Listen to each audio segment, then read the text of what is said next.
Men, no respect for us. How are you doing? How's your morning coming along?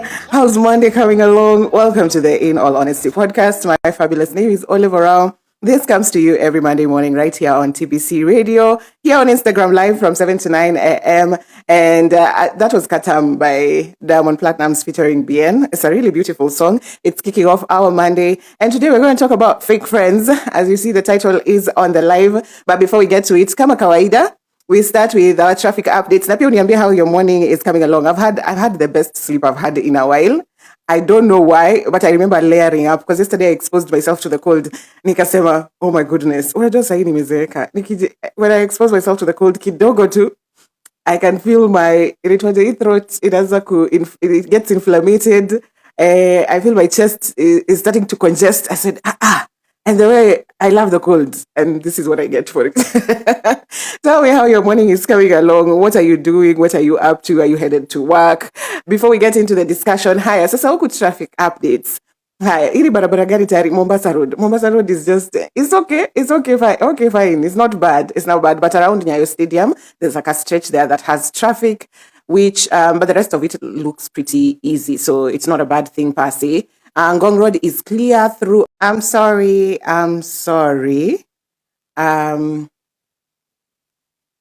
I guess Bien na Diamond wamesikia wimbo yao wakanua wakasema, excuse me, you do not have rights.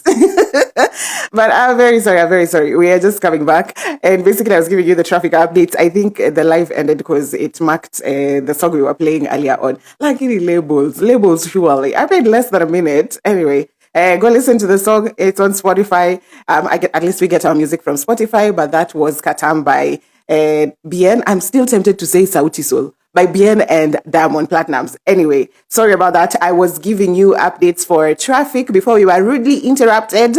Mombasa Road has traffic on the stretch for Nyayo Stadium Apple, but Ngong Road looks very, very clear. I realized there's a road that I wasn't giving updates for. That road that goes to Rongai, what road is that? I don't know it, but basically Langata that way. I still can't tell which road it is here, but we move regardless. Thika Road is not looking good at all. No, watu wa Thika waambi wangu, hawaambiliki. But Thika Road, there's quite a stretch that has mad traffic. Hapo GSU, as usual, is the worst. But there's traffic at bits and pieces of it everywhere. So, Thika Road, do better. Alafu, Ruaka Town, huku ni wapi? This is Limuru Road. Limuru Road is looking clear. There's a snarl-up somewhere on Northern Bypass. I don't know with where, but that's about it. So, if you're on your way to town, nilisema kama uko kwa matatu utafika. If you are using personal means, pole sana kwako. Wayaki Way, I forgot Wayaki Way. Wayaki Way is looking clear actually, all the way kabisa. Leo hata Westlands hakuna shida. Yeah, Wayaki Way is also clear. So tell me how your morning is coming along. Today we are discussing fake friends. Might you be the fake friend? Na wewe kila siku ni stories za huyo si rafiki yako. What if wewe ndio si rafiki ya wenyewe? So tell me about it. Fake friends. But anyway, why this topic is also coming up is because there were a couple of things that I saw over the internet that were also like, where are the friends? What are the friends doing? And you see how sometimes someone will do something, like maybe someone will leave the house dressed a certain way, and people will ask, don't you have any friends? Did your friends see you coming out? Did your friends see you coming out? And sometimes maybe you are embarrassing yourself somewhere, maybe on the internet or somewhere, and people will keep asking, where are your friends? And are you the type of person who's difficult to deal with, but somehow you keep playing the victim? We also do not know. So there's a couple of things we're going to talk about friendship. And also, I have a new chapter coming out. If you didn't know, I genuinely have a book. I've written a book that's an audiobook, and it's basically on buyolive.com. The link is always in my bio. If you just go there, you'll see audiobooks and then click on it. So the books, I'm releasing chapters as they go. And the first one is Can I Unsubscribe, which is a self-help book. So whenever you go, you can pick a chapter that relates to you. So you don't have to buy the entire book. And there's also audio, because I know not everyone can read. So if you feel like, okay, you just want to listen to it passively, but still get the lessons in it, so you can get it for only 150 bob per chapter. And the chapter that's coming out this week on Friday is Fake Friends. So Make sure you are on the lookout for that. We have a new chapter for fake friends. Before that, we have chapter 1 that is job loss. If you've lost your job, you're feeling like you're spiraling, you don't know what's happening. Yes, that chapter will be really, really helpful for you. The other chapter is on self-esteem. Like if you feel like you're not ugly, you're not pretty, you're not getting the perks of being conventionally beautiful, and how to work around it. That's another chapter that we have. And do I remember the third chapter? What was the third chapter about? Because fake friends is the fourth chapter. But yeah, I think those are the ones I can remember so far. But we have 4 chapters out. Fake Friends is coming up. I'll release it on Friday. And I hope the things we're going to talk about today will be covered in that book, or will feel like this one is going to help me navigate a couple of things. So we are talking about fake friends. Welcome to the In All Honesty podcast right here on TBC Radio, that comes to you every Monday morning from 7 to 9 a.m. right here on Instagram Live. Ebu mniambie stories zenu na marafiki. What have you been going through? And do you even check yourself when you might be the fake friend? But also we need to define what fake is. Someone is just going through the most, and I don't make a they were not there for me. And then there's also, when I was hosting, I don't remember what episode that was on season 3, there's this girl called Ingashian. Ingashian is a very beautiful lady who said, me and my friends, we've set expectations. We've set particular expectations. Like there's things like, if I lose a very close loved one, there can't be an excuse that you've not come either to support or be at the burial. So there are things that are non-negotiables in her friendships. And she said this idea of just saying friendships is vibes doesn't make sense, because friendships should set expectations the same way you have expectations for your romantic partner. They should be this, they should be this, they should be able to do this. Raksay, you are saying fake is subjective. Exactly. So do we know what this term we throw around a lot is? And even if we're talking about fake, might that fake be describing you? Victim. But anyway, so one of the things that happened, you remember the Koku and Dadimato situation. This is a celebrity couple in Kenya that just broke up last week, and the issue was Koku is the one who came out. Now Koku is the lady who came out on social media and shared, basically she was just crashing out, and she gave all the information about how it's been so difficult being in the relationship with this person, and how she's just been holding it down. And there's of course cases of infidelity, and the last straw was also a case of infidelity. So all of that, and while Koku was crashing out, everyone kept asking. I saw even people online kept asking, where are her friends? Where are her friends? Do we know if her friends were there? Do we know if her friends could easily access her? So there are things like those. But then when I sat down and I had people saying, Koku's friends, where are Koku's friends? I also thought, because I saw Steve Massage, Wakanyaru University, he came out and he called out Dadimato, and he was like, guy, what ukosana is, people might go to extents, yes, but you cannot lay your hands on a woman. Like that invalidates any story you had. Like your side of the story can't be had at this point if you laid hands on someone. If you punched and kicked, then your side of the story is going to be a very difficult side to defend, okay? So I was also asking, when Wakanyaru came out and called out Dadimato, I felt like I haven't seen other men coming out to just say, okay, yeah, that was bad. And I understand how some people usually say, don't kick a man while he's down. And I get it. But even in private, okay, fine, don't come and do it on social media. But in private, do you check your friends out? Like, do you call them out? Do you tell them, no, this is not right? Or do you just passively sit back and listen to them go on about the things that they're doing, which are not exactly good? So I'd like to know that dynamic, especially for men. Do men be calling out their friends? Because I know women, why they get to fight a lot is because, one, they call out each other, and sometimes they call out each other maybe not in the best way, and that is where maybe the fights erupt. But for men, do they ever call out each other? And there was this book I was reading, that is Boy Child by Franz Owano, which basically is just trying to look at the plight of men and their mental health. And one thing that stood out was these 3 men, whenever they need to deal with anything, they just go to the bar. They'll just sit at the bar. They'll not even talk about their problems. They'll not talk about their problems. They just sit at the bar and throw jabs at each other. They'll just make jokes, banter, and about the situations that they are currently going through. And then after that, while they are in a stupor, they go back home and just sleep it off. So I'm like, is that something that works? Because I've also come to make peace with the fact that men's relationships might not be the same as women's.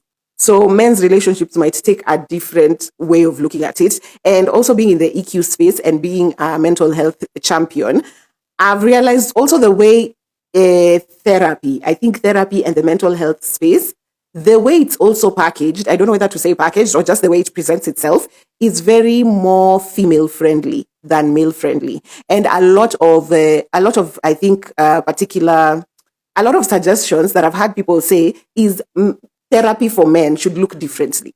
Therapy for men shouldn't look like you coming to sit down and I'm telling you about my problems. So maybe for men would be something like they go out, they shoot at birds, or they kick at things, or even going to the gym and then maybe, what is it called? Now, cluster that, put that in a package together with maybe talking or sharing or whatever. But there needs to be an activity. Men, do you agree? Because that's also something that I've had. But basically, when we were talking about one of the things that happened on the internet, that is Koku and Dadimato. For Koku's friends, because everyone kept asking, where are Koku's friends? Where are Koku's friends? And I'd like to know, why were you asking, for the people who were asking, why were you asking, where are Koku's friends? What did you want Koku's friends to come and do? I can understand on the night of, when all these things were happening, it would have been really nice for her to have someone to come over, even if they'd watch over the kids while she's going through the most, because even she needed to recover from the physical aggression that she had gone through. So I can understand the friends being there on that night. But let's say the next day and days from there on, what were the friends supposed to come and do? And also that situation of, could it have been that maybe she didn't have friends? Because the Koku experience is not unique. It's happened to a couple of women. And usually, this now we talked about on episode 8, when we were talking about friendship as well. We were talking about adult friendships. But in that case, we talked about it in terms of, you remember when you were saying sometimes people who get married sort of shun off their friends who they had around. And I think someone gave a very good insight. They said it's not necessarily that they shut you out intentionally because you're not of their level anymore. It's only because they are also being wives for the first time. They are also being mothers for the first time. So that can really preoccupy you to the point where you don't realize that the connections you had outside of marriage and motherhood is slowly slipping away. So by the time something is happening, no one has you at the front of their mind. Maybe I think that I'm thinking sometimes. Imagine for me, the only thing that happened is transitioning from a full-time job to now a consultancy or a business. So now I'm self-employed, and that shift alone has my head so occupied. I have 100 things to do. And I often forget to check up on my friends. And if my friends were not the kind of people who like check in sometimes and they're like, where kwanza uko sawa? If they were not those type of friends, I literally would forget them. And if they faded slowly, by the time I'm going through something and probably I need them, it's not like they left out of bad intention. People are living their lives. Things are happening in their lives as well, okay? So while that drift was happening, you didn't even notice it. And then that time when you need a community is when like, oh, wait, where are my people? And they also moved around because of I don't know what you think about that. But basically, I think that might be the situation. If at all Koku's friends didn't show up, or in any situations where there's a crisis and then you don't see that person's friend or community, it could be because maybe they slowly drifted away. And by the time this thing was happening, this person was not in constant communication with them for them to be able to know, oh, this thing is happening. We need to report to this scene immediately and take care of this. So it could have been that. So I do not know, but it's very easy to label. It's very easy to label the friend who got like what is it called? Who got engaged in being married and being a mother so much. It's very easy for you to say that's a fake friend when they got married. They really shunned us. And it's also easy because I saw, this is Sherina on TikTok. Sherina on TikTok said, the friends who, she's the married one. And sometimes she feels like it's not like she doesn't want to come to the things that her friends are planning. But it's just like once she got married, they stopped inviting her all the same. So it's very easy for either side to call each other the fake friend. So I don't know what you think about that. That's my analysis of the situation, of these situations where someone is going through something and you can't see the community around her that should be supporting this person. But I don't know. I don't know. Again, as we've said, fake is very subjective. So we don't know if the married friend is the fake one. Did they do it intentionally? Or is the friends who walked away when you got married because they were just like, okay, I guess we're not the same. Was that the intention? Other people just went on with their life. So there's that as well. And for Daddy Mato on the other side, my question was, have his friends told him, my guy, after you've chomed, and like we can see how to PR it later. But for now, you've chomed. And I think I was very glad when Nani came out, and it was when Wakanyaru University came out and was just like, Daddy Matawapo, it's not cool. But then we don't see a lot of men calling out men publicly, and therefore we don't know whether you are the enabler. Are you enabling your friend? And you can say, it's very easy for people to say, I'm not dealing in people's businesses. I'm keeping to myself. I'm not doing that. But well, if you know they're doing something and you just passively stay there and you're not saying anything, isn't it easy to assume that you two hold the same values? Because I think this has been, I've held this from the time I was in campus. There was this one incident where a friend of mine was dating someone and that person was abusive to her. And I'm like, everyone knows, okay, the girl was beyond salvageable because and she'll take these kicks and blows, okay? But also the guy, I was just like, but this guy, everyone knows this guy beats this girl. But then this guy hangs out in a particular group. And for me, I always felt the person who I know, their character, represents the entire group. Literally birds of a feather. Literally birds of a feather. So if you're the kind of person who behaves funny, and then you've surrounded yourself with other people. Me, if I don't know the other people, I'm assuming your tabias are exactly like those other ones. So even if people in the group, if someone in your group is to approach me, I am thinking in my head, they're exactly like you. So I don't know if that's a dynamic or is it possible to just be by yourself a different person and your friend is a different person. And this is when we were talking about also like you see right now we are in a very politically charged space and everyone is trying to figure out how we are going to fight for the country, fight corruption. There's a lot of things that is happening that we're just basically fighting for.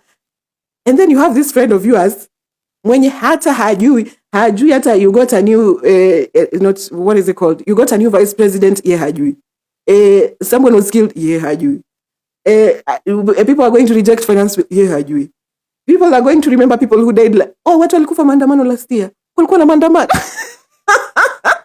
So how do you?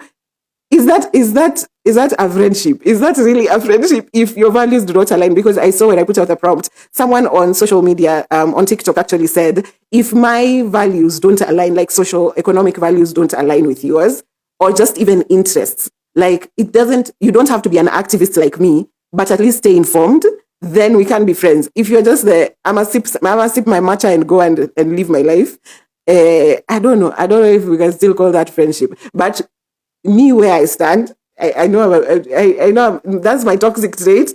I'm gonna judge you by the person I know next to you. I'm gonna judge you by the person I know next to you. So on that idea for calling out people, hey, every time we've had a conversation and we're like, there's this deadbeat dads, men don't care for their children, There's always been, even when I was shooting the Lydia Wanjiro episode, there's always a man who'll come in like, you feminists, you want to classify all men together, all men are not the same. I'm like, okay, let's look at the situation of Mulamwa.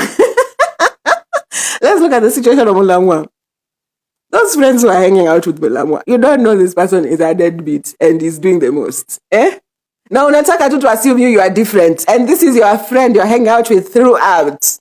You want us to assume, So I also want to know, is it unfair that I actually judge people by the people they hang out with?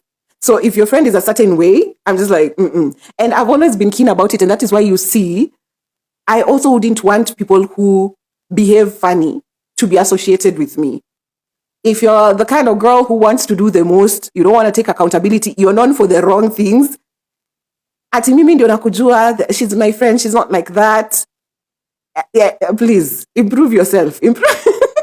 Improve your PR at least, or what you present to the people. Because it's very easy for me to be clustered with your behavior. So I don't know if that works for everyone else. But please tell me if these are thoughts that actually align with you. Do you think friendships, would you judge one person by the other person's behaviors? 247 Crochets, good morning, Kenyans. Good morning, cousin. Karibu-san. This is the In All Honesty podcast that comes to you right here on our TBC radio every Monday morning from 7 to 9 a.m. right here on Instagram Live with yours truly, Olive Oral. And today we're talking about fake friends, but we're taking a different angle. We're looking at, might you be the fake friend? And we've looked at a couple of situations where when we're looking at Koku, people are like, where are Koku's friends? And if by any case, so we're not looking at Koku's situation per se, we're looking at other women who've experienced the same thing. And when your community is not there per se, do we say you sort of cut off your community because you got married and had a child? Or is it because you were very preoccupied and that happened without you knowing? Or did your friends also just cut you off? The way Sherina said, when you got married, they said, okay, that's not one of us anymore. And then they left you out. So in this case, and as we've said, friendship is very, not fake friendships. The word fake is very subjective. So it might change in different situations. Jude YK, you are saying mindsets are contagious. If your circle is ambitious, optimistic, and disciplined, you are more likely to adopt those qualities. That is, I think I'd say it's true, at least in my experience. That is very true. The times when I've had like friends who are really clear-minded, they're motivated, they're really on their grind, I have had the clarity of mind to also be doing stuff and really be thriving in my space. But the minute I had people around me who are just bickering, always picking a fight, they are always caught in some crisis. At that time, my brain is so fogged, even in my own life while I'm trying to work on things. I just feel like I'm not moving. So I feel like this is very true. Mindsets really are contagious. And the way we've talked about, is your friend interested in the things you're interested in? And not exactly at you guys are now twinning. I'm just saying critical things like the state of the country. Like we all know right now, Kenyans are fighting. We are all fighting for this country. And then there's your friend who's just there. She's like, I don't know. I'm just chilling. You can never change the political class. Those people are selfish. And then they just go on with their life. And there's also, your friend is a supporter of the current government. And you want to convince me that you're anti-government, you're fighting with us. But the circle you're keeping, and I think this is the problem this is what Caswell is facing most. Because it's one thing to say that, guys, I'm with you guys, I understand, I'm fighting for you guys. But the circle you're keeping is the circle of the people who are oppressing us.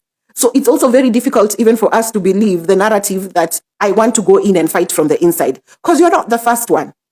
Didn't your Madimple's governor also said, me, I've been there, I've been a musician, I know how the youth function, I'm going to go in and I'm going to fight for you from the inside. Do you remember Moha? Moha, the one who used to do exposés of the very politicians that he now is? That man just faded into oblivion and is just like, okay, guys, now I'm on the inside. It's harder. So I'm going to just steal and oppress like the rest of the politicians are doing. So it's very difficult to believe that narrative if the circle you're keeping is just not the circle I'm with. And in that case, okay, Sawa, you've said you're going to go in and fight from the inside. You want to tell me this circle that you're keeping, you keep telling them what you're doing is not okay. You see a particular senator that's a friend of yours who is embezzling CDF funds. Are you calling them out? You who's going to work from the inside, are you calling them out?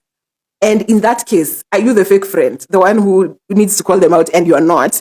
Or is your senator politician friend the fake friend who's with you but doing the most to the people that you currently represent? So at the end of the day, we've said that fake is a very subjective word. And the Don Mar, hey, good morning, how you doing? Says, Dimple's guy is actually fighting us from the from the inside. He went in to fight us. After I said, I'm going to go in and I'm going to fight from the inside. You can't fight from the outside. You can't fight from the outside. But anyway, we are talking about fake friendships. And I just want to know, if we're talking about fake friends, are you the fake friend? And we've talked about a couple of situations here. And also, do you guys remember Aziad? Jude YK are saying inside out. Inside out indeed. Do you guys remember the story of Aziad? In that case, who's the fake friend? Who's the fake friend? If all factors kept constant, this is true. It's true that Aziad took money and her friends and did not pay them back. Who in this case is the fake one? The one who's not paying money or the one who's coming to expose their friends out here for borrowing money? Because I saw the two sides and literally that situation was literally split in half. The internet was literally split in half. Like there are people who were like, no, Aziad, you need to return money. You're not being a good friend. But the others were like, Even if someone has borrowed money from you, you don't bring them to social media, you don't expose them, you don't embarrass them. So I'm like, in this situation, who's the fake friend? Who's the fake friend? I think I'll not say the ASEAN situation per se, but there are things that for me are non-negotiables, and I consider them disrespect. It doesn't matter from what end. There are things like if you borrow me money and you don't return on time, or rather you're not respectful around the situation, me, I consider that disrespect. I consider that as you not being a good friend to me or a good person in my circle. That's one. The other thing that I told a friend of mine yesterday is time.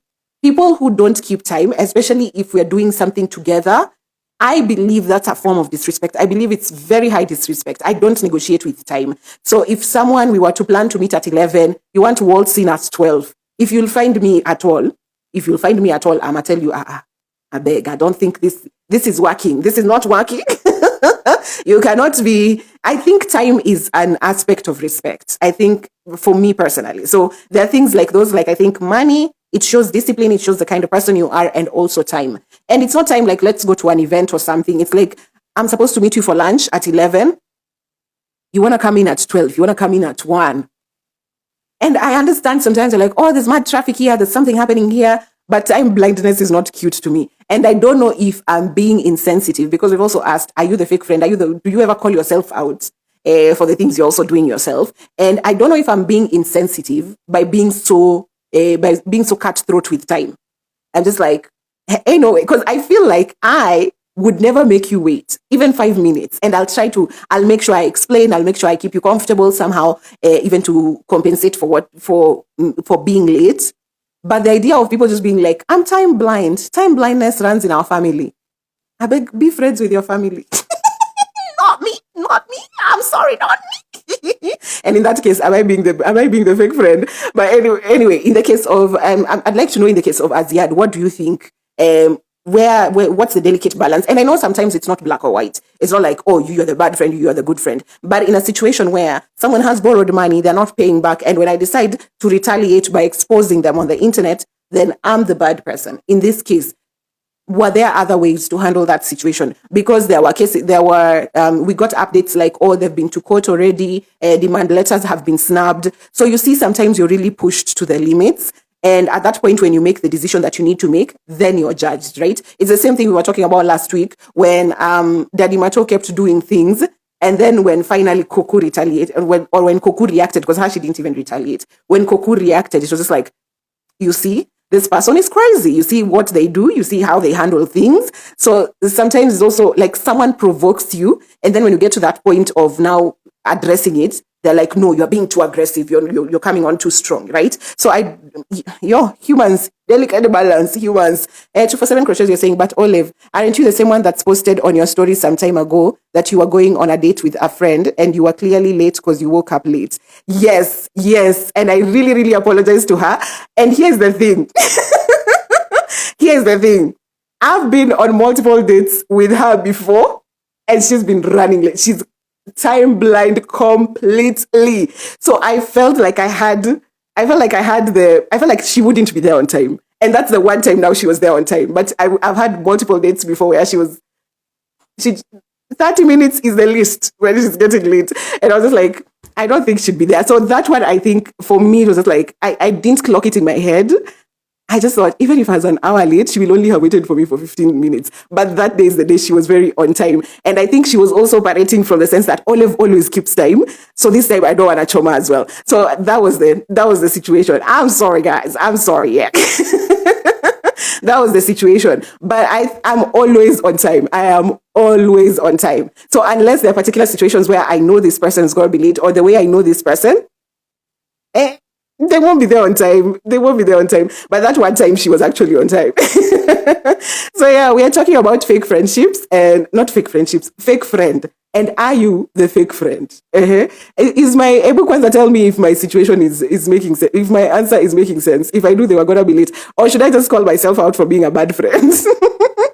And Emma George, you're saying, could be Aziad was not communicating or was not being true to her words. You say, I'll pay back on Wednesday. So be it. But like hold yourself to your word. Keep your promises. If you say I'm gonna pay you back by Wednesday, you're not able to do it on Wednesday, maybe communicate. But you see, there were situations like maybe the whatever, in H1J, the the situations where demand letters were snapped.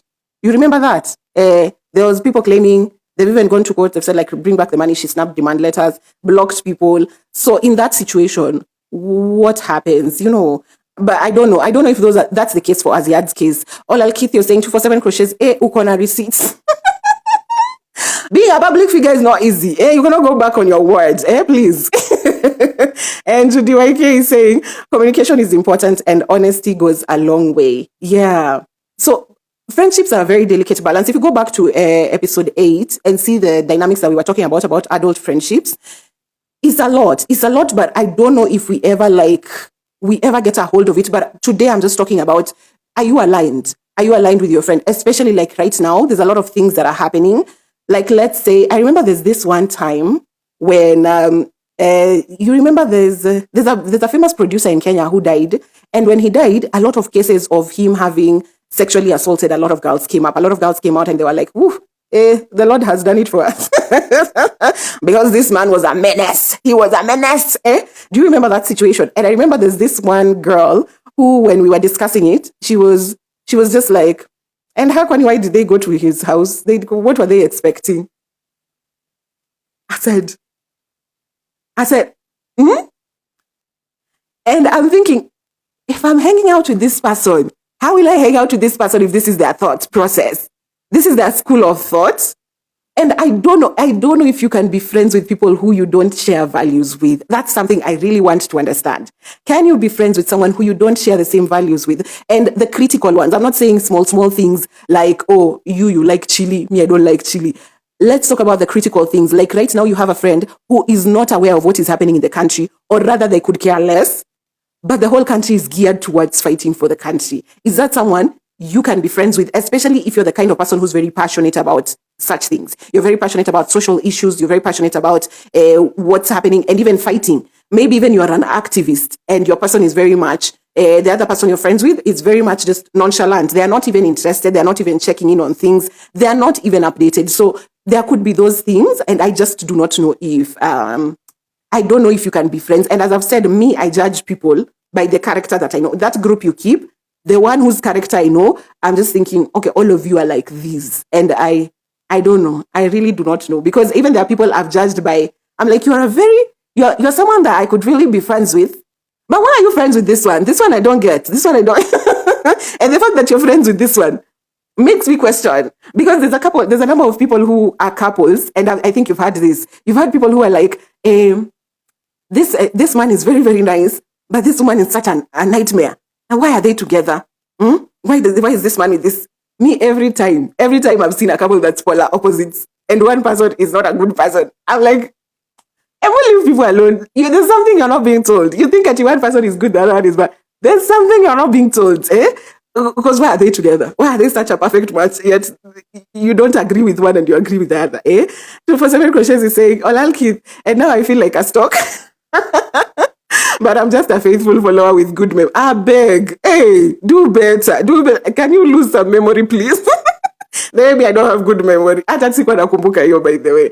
But anyway, if you're just coming in, this is the In All Honesty podcast on our TBC radio show, coming to you every Monday morning from 7 to 9 a.m. right here on Instagram Live with yours truly, Oliver Rao. And today we're talking about fake friends and could you be the fake friend? That's the angle that we are taking. And also I have a book that is a self-help book that is Can I Unsubscribe? And we have a new chapter coming up on Friday that is on fake friends. So I'm hoping that will help you navigate a couple of situations that you're having in friendships. And basically, I hope it helps you. And you can always grab the book by chapter on buyolive.com. The link is always in my bio. If you just click over there, you'll see audiobooks. Go right ahead and get your chapter. We have a couple of chapters addressing different things, self-esteem, if you've experienced job loss, and hopefully they'll help you get through. And that is only 150 shillings per chapter. And you also get audio. So if you're not a reader per se, because you do get a text copy, if you're not a reader per se, then you can always just listen passively while you're doing other things. Emma George, you are saying, especially those being nonchalant about the revolution happening in this country. Yeah.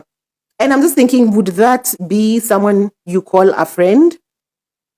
And what would be, I think that speaks to also something deeper than them just being interested with whatever is happening in the country. That would speak to their character, even if something were happening to you, right? Because I think then, for me, I clocked that friend who said, I'm sorry. For me, I clocked that friend who said, why were they at her house? Why were they at his house? And immediately I clocked that this is not someone I can be safe around. Something might happen to me and I'd have to answer more to them than me getting support from them. So I think it speaks to a greater issue. Yes, it speaks to a greater issue than just, oh, you're not aware or you don't care for what is happening in the country. And also, while we're talking about fake friends or we're talking about fake friendships, and we've agreed that fake is actually subjective. But let me ask you guys, who was feeding Edgar's tea pipeline? Because some of the things that people were getting, some of the information that Edgar was getting was information you could only get from someone who was with you. Do you remember the case of Bridget, where there was a video of her circulating and it was her changing in a room? So if the friend you're with is recording you in a room where you're changing, for them to share your photo with a blog and be like, oh, see, this is not her body per se, the body she's flaunting on social media. I think that's really, I think when it got to that point, I was very scared. Like, it was fun to wake up to tea with Edgar Obare and all that. But the ones where I could see this was literally your inner circle that brought this information, because this can't be information that is outside. This can't be information that's outside their friend group or outside their family. Ain't no way. This was brought by an insider. And I'm just like, and at what point, even if people say, be careful, be careful, be careful, then where does the idea of community go to? Because as humans, we need to rely on each other, trust each other, build trusted communities that can hold us in spaces of vulnerability. But if then we are just supposed to stay alert throughout for the fake person, then where does that go? Where does that leave us? Do we just agree that we're now relinquishing this idea of community to just be individualistic? Let everyone mind their business. Because even me, I'm not big on friendship, but I understand the importance of a community. And I know I'm in someone's community. We might not be close, but I know I'm in someone's community and I show up as a friend. I know there are people in my community, they show up as friends. So this idea, I beg, is not settling well with me. Emma George, you are saying, sometimes I'm really the bad friend. We plan on meeting up. I change my mind in the we plan on meeting up. I change my mind in the morning. With I'll definitely make it up to you. A very toxic behavior I'm working on. So this could also be for me. I know social anxiety is crazy. It's very crazy. So sometimes you just feel, I don't feel like going, but I've never thought about canceling per se. Imagine mi nakuelewa kabisa. And you know, this is what people were saying in Sherina's comments. People were saying, it's not that we're not inviting our married friend. It's just that every time we've invited her before, she's cancelled. So it gets to a point where we are tired of sending you these invites. So I don't know if that's the case. And it's good that you're also calling out yourself. You're just like, okay, this is a bad behavior that I need to work on. Even me, I have bad behaviors. And that is why I said, I cannot count myself in the good friends. I cannot count myself. I can count myself as a good human, but as good friends, now kidogo nijitoe, I go do some shadow work. But it's good that you've actually clocked that and you're working on it. And I hope it gets better. And I don't know what it is you're dealing with that makes you cancel like in the morning or something. Maybe that you'll also unpack as you're trying to work on it. But yeah, sending you so much love. And that's a good thing for owning up to it. Yvette Wanzu, you're saying, I think friendship brings to constantly reevaluate oneself and adjust accordingly.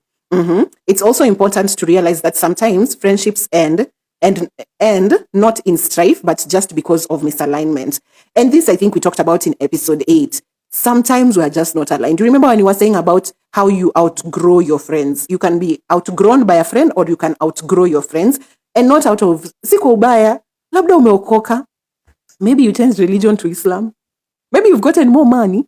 Maybe you've fallen upon hard times. Like it's more difficult to now align with the friends you were with earlier. And it's not like we just broke away for reasons of there wasn't strife per se, right? So I really agree with this. I think friendships is constantly to reevaluate oneself and adjust accordingly. That reevaluation, it's very important. That's just sitting down and analyzing, okay, let me introspect now.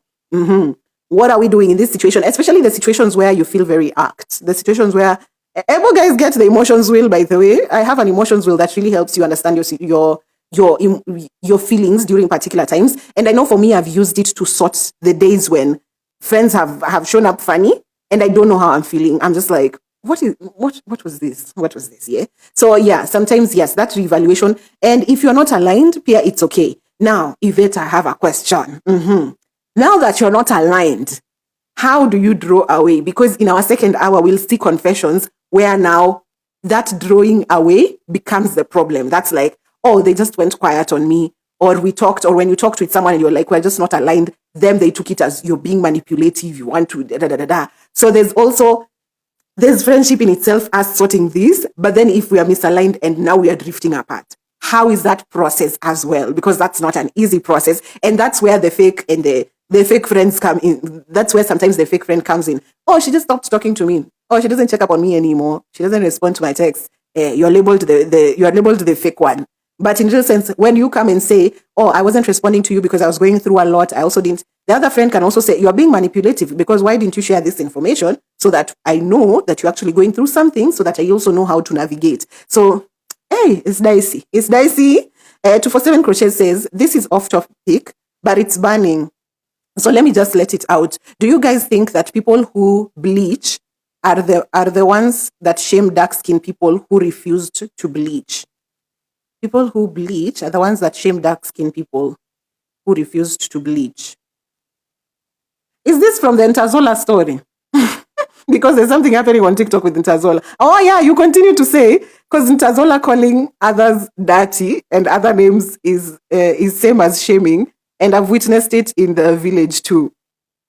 I think anyone is actually capable of shaming, and the ones who've actually bleached, they still haven't healed the part of them that thinks this darker skin is ugly. I don't think it's specifically the people who've bleached, because sometimes you've even seen dark people calling other people dark. And you're just like, Abby, did the pot and the kettle, that story pass you? So sometimes I think it's an inner thing. It's not so much people who've bleached, but I understand people who bleach now feeling like, okay, now I'm at a point where I'm better than, and now I can talk down at.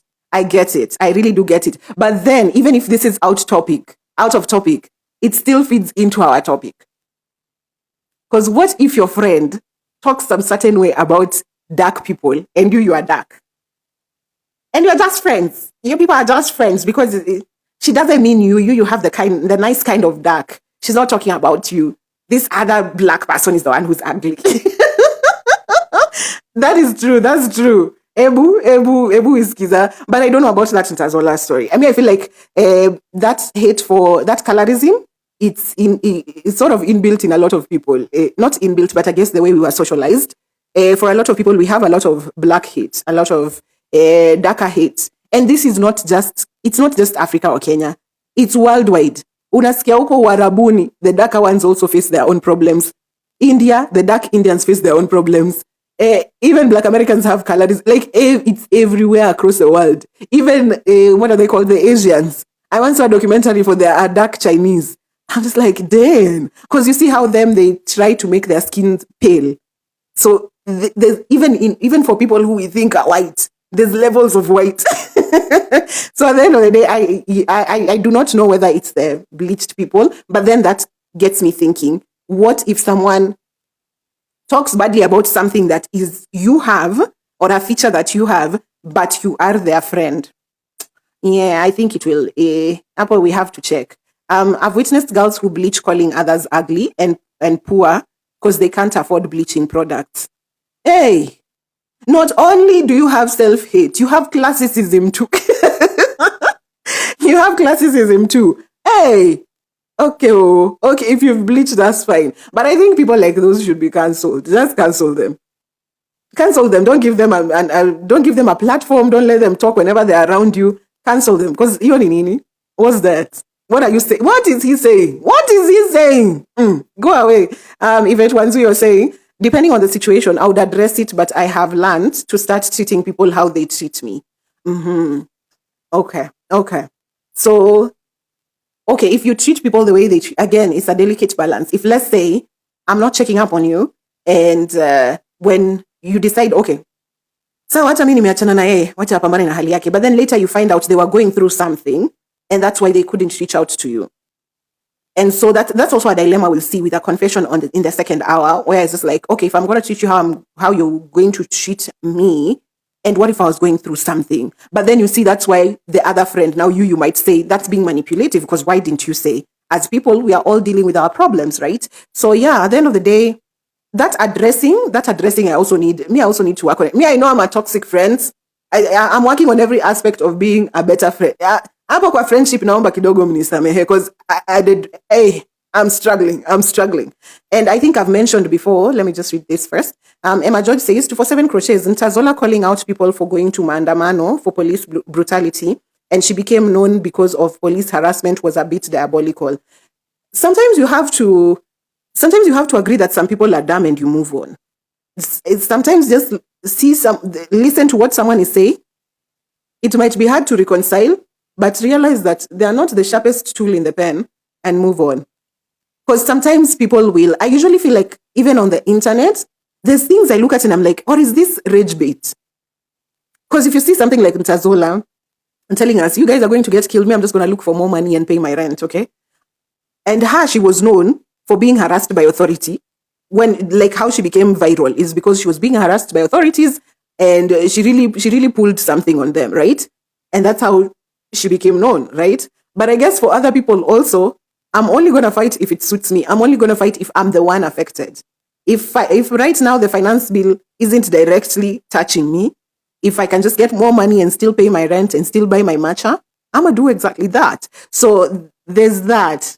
But sometimes on social media, if you just see someone wanted to say, oh, anatumia hii kichwa yake ni kikombe ya mate ama unajiambia tu watu ni move on. So the friends around her are the friends now. I'm also wondering if she has any friends.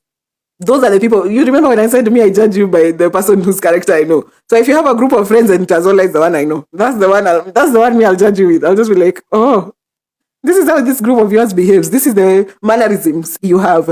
But anyway, we are talking about fake friends. And what if you are actually the fake friend? Are you checking yourself? Because even if Wanzu has told us, friendship is re-evaluating yourself over and over, just checking in with yourself and being like, okay. And then, hapo kwa kuaddress vitu. Hapo ndo ningependa sana muniombe. Kwa sababu kwa kuaddress sijui. I'm just like, I think my toxic trait is wanting people to have common sense. Because I'm just like, if I borrowed you money and I said I'm going to pay it on Wednesday, and then Wednesday comes and I'm just quiet and I don't talk to you and I don't tell you anything.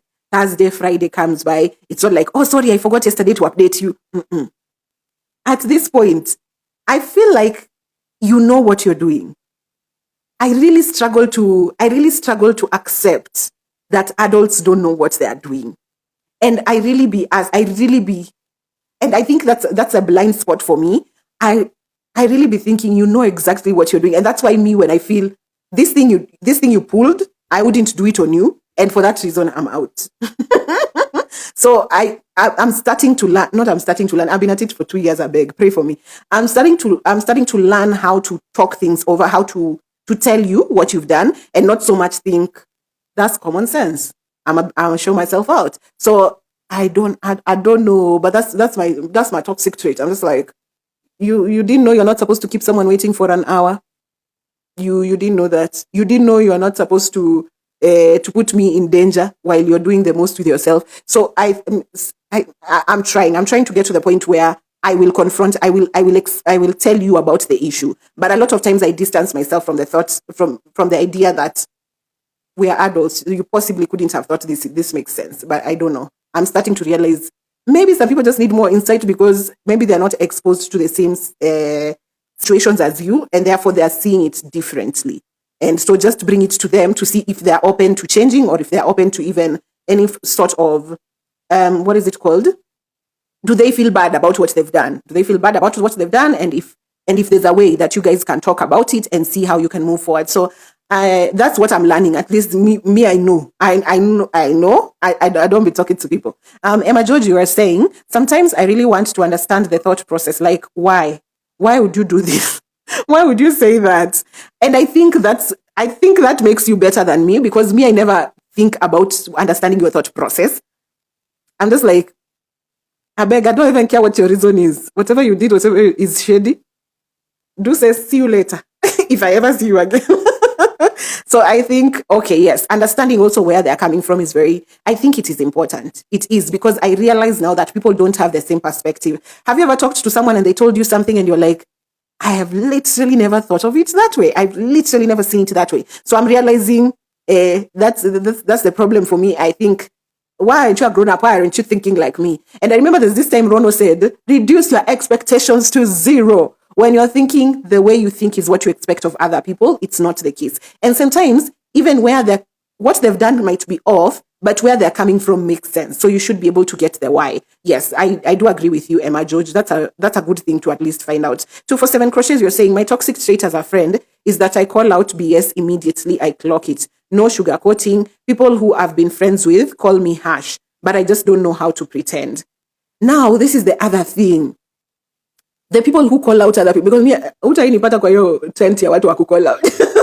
The people who call out other people in the moment when it happens, I've noticed, because there's a friend of mine who calls out immediately, hangoji, but she has a very good way of putting it out there so that it doesn't come as if you are attacking, especially in front of people. So maybe when people say that you're harsh, it could be because of the way you're presenting the calling out. Maybe it's, I don't know if I've ever been called out. I don't know if I've ever been called out of something, but I know a friend of mine who I've seen, she's calling out other people, and she does it in the most graceful way. There's this time when she said something like, I understand where you're coming from, but I do understand the other person who you're calling the aggressor. I see their point of view. And I was like, hey, hii shule watu wanaenda wapi wasome ku express vitu hivi. I think that was very good. So maybe it's in the expression, because it's very, and that's the thing with, we give my mom grief for things like this. She's really like, me, I must say, kama ugali jaiva. And we're just like, mommy, you can call us in the kitchen and tell us ugali jaiva. Why are you saying ugali jaiva mbele ya wageni surely? Now we look like we are lost. Maybe it's the presentation. For my mom, we're not even arguing. She's just known. She's known to say, what is this? Haven't you done enough? Mbona hujaivisha ugali? So maybe it's the way you present it that comes out harsh, but I believe calling out people is a good thing. I necessarily don't call out people. I cut off people. And I think that's also a bad thing, because you're not giving people the chance to give their perspective. So if you're just coming in, this is the In All Honesty podcast that comes to you right here on our TBC radio show every Monday morning from 7 to 9 a.m. right here on Instagram Live with me, Olive Orao. And today we're talking about fake friends.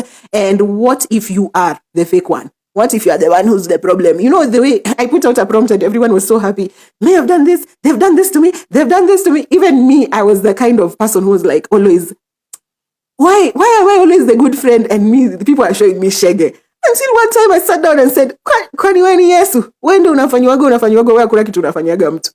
So yes, at some point, the way we've been told here also, friendship takes a lot of reevaluation, sitting down, introspecting and being like, okay, here I also have to check myself for what I'm doing, and also accept it from other people. When someone tells you, Olive, I don't like how you've done this and that, maybe don't be defensive. Don't think, oh, you're coming at me, because there are also people who their predisposition is to think they're being attacked. Immediately they're told something. So they go into defense. And that is a layered conversation, because it goes down to how you were brought up, your attachment style, your personality style. Your personality style. Because there are people who you tell them, oh, mbona umeka hiyo kikombe hapo? Haikuwa ati niweke juu ya nini? It's because it's okay. I'm just asking why you put the cup there. Maybe your reason for putting the cup there makes a lot of sense. I'm not telling you to defend yourself. I'm just asking so I understand what your perspective is. 247 Crochets, you're saying, Emma George, remember the fable of the scorpion and the frog. Yeah, sometimes they just don't have a reason. Accept and move on. I don't know the fable of the frog and the scorpion, but that's it. Okay, that's interesting. If it's not long, you can share it with me. I'd appreciate that. But nitaitafuta after the episode as well. But yeah, sometimes they just don't have a reason. Accept and move on. Or sometimes mtu hana reason ya why they did what they did, or why they are moving the way they are moving. So you just decide, okay, see in life, ameamua vile ameamua. And we'll also talk about, even in the book, I mentioned how sometimes your friend or you as the person, you're not a bad person, or what you're doing is not a bad thing. Sometimes it's a projection of something you're going through. So at that point, the way you react to your friends makes you, it doesn't come off nicely. So, and maybe those reasons you can't explain. You know how sometimes we said in their friendship, when were we discussing jealousy? There's a time we were discussing jealousy, and some people, we were really torn apart. People were like, oh, jealousy is not normal in friendship. Some others were like, it's just a feeling like any other. So in those points when you're feeling jealous, it could just be because there's something in you. Maybe there's something that friend of yours is provoking in you that brings out a particular insecurity. And in that sense, you can't, mtu akikuuliza hata mbona unafeel hivyo ama mbona umefanya rafiki yako hivyo, maybe at that time you can't even say it. But in real sense, the way 247 Crochets has said, ukweli, sometimes they don't have a reason. Even if I don't have a reason, but it is valid, it's something to do with my childhood or something, my friend has no right to stick around. Kama amekosewa. It doesn't matter whether sijui what happened to you, you're experiencing PTSD. Kama umekosea mtu mwingine, they have every right to walk away. Emma George, you're saying, I never call out people. Emma George, you're saying, I never call out people. I do not have the guts. I have it in my mind and they'll feel bad after or think I'm a bad person. If we are a group of 3, I'll let the other one do the calling out. Aha. Na kama huyo mwingine hajakosewa, if let's say it's a group of 3, the person who's mwenye amekosewa ni mimi, do I let this other person see that mimi nimekosewa so that they can call them out? I also don't know. I'm also learning to just not call out per se, but also tell people where they've done me wrong. Because I realized also the ghosting it's not a good thing. You might think, oh, you are peaceful, you're not. But I'm like you, Emma George. I'm very non-confrontational. I'm very conflict averse. Nikiona tu watu wanapigana, naomba nijiondoe. Nitaenda kupigana na polisi 25th kwa streets, but for now, alfa kwa urafiki naomba kidogo. And I understand when you feel like maybe if you bring it out, you'll be a bad person, or they might overreact. And that's also something. You also have to gauge people's temperaments. There are people who I can tell, oh, this and that, it's not cool. I've found that talking to my sisters is very easy. If my sisters do something off, I can tell them immediately. And I've also found with time, I've become very gentle with it. Also unpacking, because there's resentment built up when you're a parentified child who took care of your sisters. So you also have to sort of unpack that part of you that treats them like you're the parent, okay? So with time, I've learned that, and now I can usually tell my sisters when something is off. But with my friends, I'm still struggling. I'm still struggling to tell you, this one. And I understand. I really do understand. Universal, you are saying, hi. My toxic trait is I used to be a people pleaser, and people got used to that. Now that I have healed that part of me and have stopped going out of my way to people please, what one and cut off me? What are we cut off? Because people were coming for the benefits of people pleasing. And I realized, because me and you, same was up. I realized, okay, this is the other thing. It's in the book as well. I realized people love people pleasers because you're working for their good. And when they have nothing to benefit, now you've healed, what are we supposed to do here? And if you don't know whether you're a people pleaser, ask yourself, are you the person who complains, I keep giving, I'm never given. People are always taking from me. Ask yourself why. Wewe peke yako ndo uko na vitu za kugive. Why aren't they taking from others? And sometimes you even realize they have a wide range of people to take from, but it is you they've chosen. Ask yourself. I said, ask yourself again. Why me? And that's why we're saying also introspective, like just calling back. So come on, they've cut you off. I think it's a good thing. Someone who just wanted to benefit from your people pleasing cutting you off, a win is a win. A win, this one was a win is a win. Take it and go. And I hope right now, when you are now healed from your people pleasing, you start to attract, maybe not attract, but maybe somehow you'll find yourself in the space of people who are also coming to care for you, people who also can fill up your cup. I hope that's the case. At least for me, that's what happened. When my people pleasing sort of like healed, the friends I have right now really be pouring into my cup. They really be pouring into my cup. But also, I found out that the closest friends I have right now were also people pleasers. So they've also been used properly. So by the time they found a group of other people pleasers, healed people pleasers, they were just like, hey, finally, Mungu bariki wengi. So I hope in your life you get to experience the beauty of a community that looks out for you the way you've been looking out for other people. And for now, sorry. 247 Crochets, you're saying the scorpion asked the frog to help cross the river. The frog told the scorpion not to stab it. The scorpion agreed. Okay. But midway through the crossing, the scorpion stabbed the frog. Okay. So does it end there? When they make promises that they don't keep, and you've trusted them. But then, wasn't the frog a people pleaser? Huyo scorpion atafuti tu vile ataenda hiyo side nyingine. I don't know. But I'll also look for the longer part of it. But yeah, okay, I guess this is the short of it. The scorpion asked the frog to help cross the river. The frog asked the scorpion, please make sure you don't stab me. The scorpion said, I won't stab you. Let's go now. Midway through the river, the scorpion stabs the frog. But Sasa, I'll find the full story. Or you continue to say, the frog asked the scorpion, why did you do that? And the scorpion answered, it's just who I am. My lord. Apa umini trigger? I'm triggered. The people for this is just how I am. Mm-mm. Mm-mm. But something, let me tell you, there's this friend of mine who used to say, that's just how I am. This is how I am. There's this time she was treated by someone else the way she had treated me. And I told her, that person is just the way they are. See, they said even them, they can't help it. It's the same way even you can't help it. And I remember them being frozen in their tracks and just being like, shit.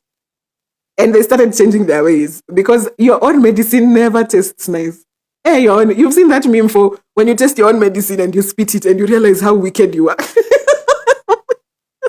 That's very nice. Thank you for sharing the Fable 247 crochets. I didn't know, oh my lord, I didn't know about it, and that is very interesting. The Don Mario are saying, my lord, why is my screen doing the most? Hey, I never call out people. Or the Don Mario are saying, I think being accountable for yourself is important, something I'm trying to do a bit more these days. Yes, you have to call yourself to a meeting. Ask yourself, am I being a good person? And when I keep complaining, this is a fake friend, people have done this to me, when you're perfect. Are you perfect? Hakuna mtu perfect. Hakuna mtu perfect. Look at yourself and check yourself. That introspection is really important. And the Don Mario continue to say, also 247 crochets, that scorpion sounds like an ass. Aren't your friends asses out here being like, me ukwaga too evil. Me, that's how I am. And who here said they usually call out people in the moment? And when people tell you you are harsh, may I know what is your reaction when people call you out? Do you usually feel like they're harsh or you just take it as it is and correct yourself? Because if someone calls you out exactly the way you call them out and you feel like for them they're being harsh to you, then there's something also there to check. So we're talking about fake friendships. Some of the analysis that I had here was the things we've discussed generally. Let me see what time is it so that we can go to the second part.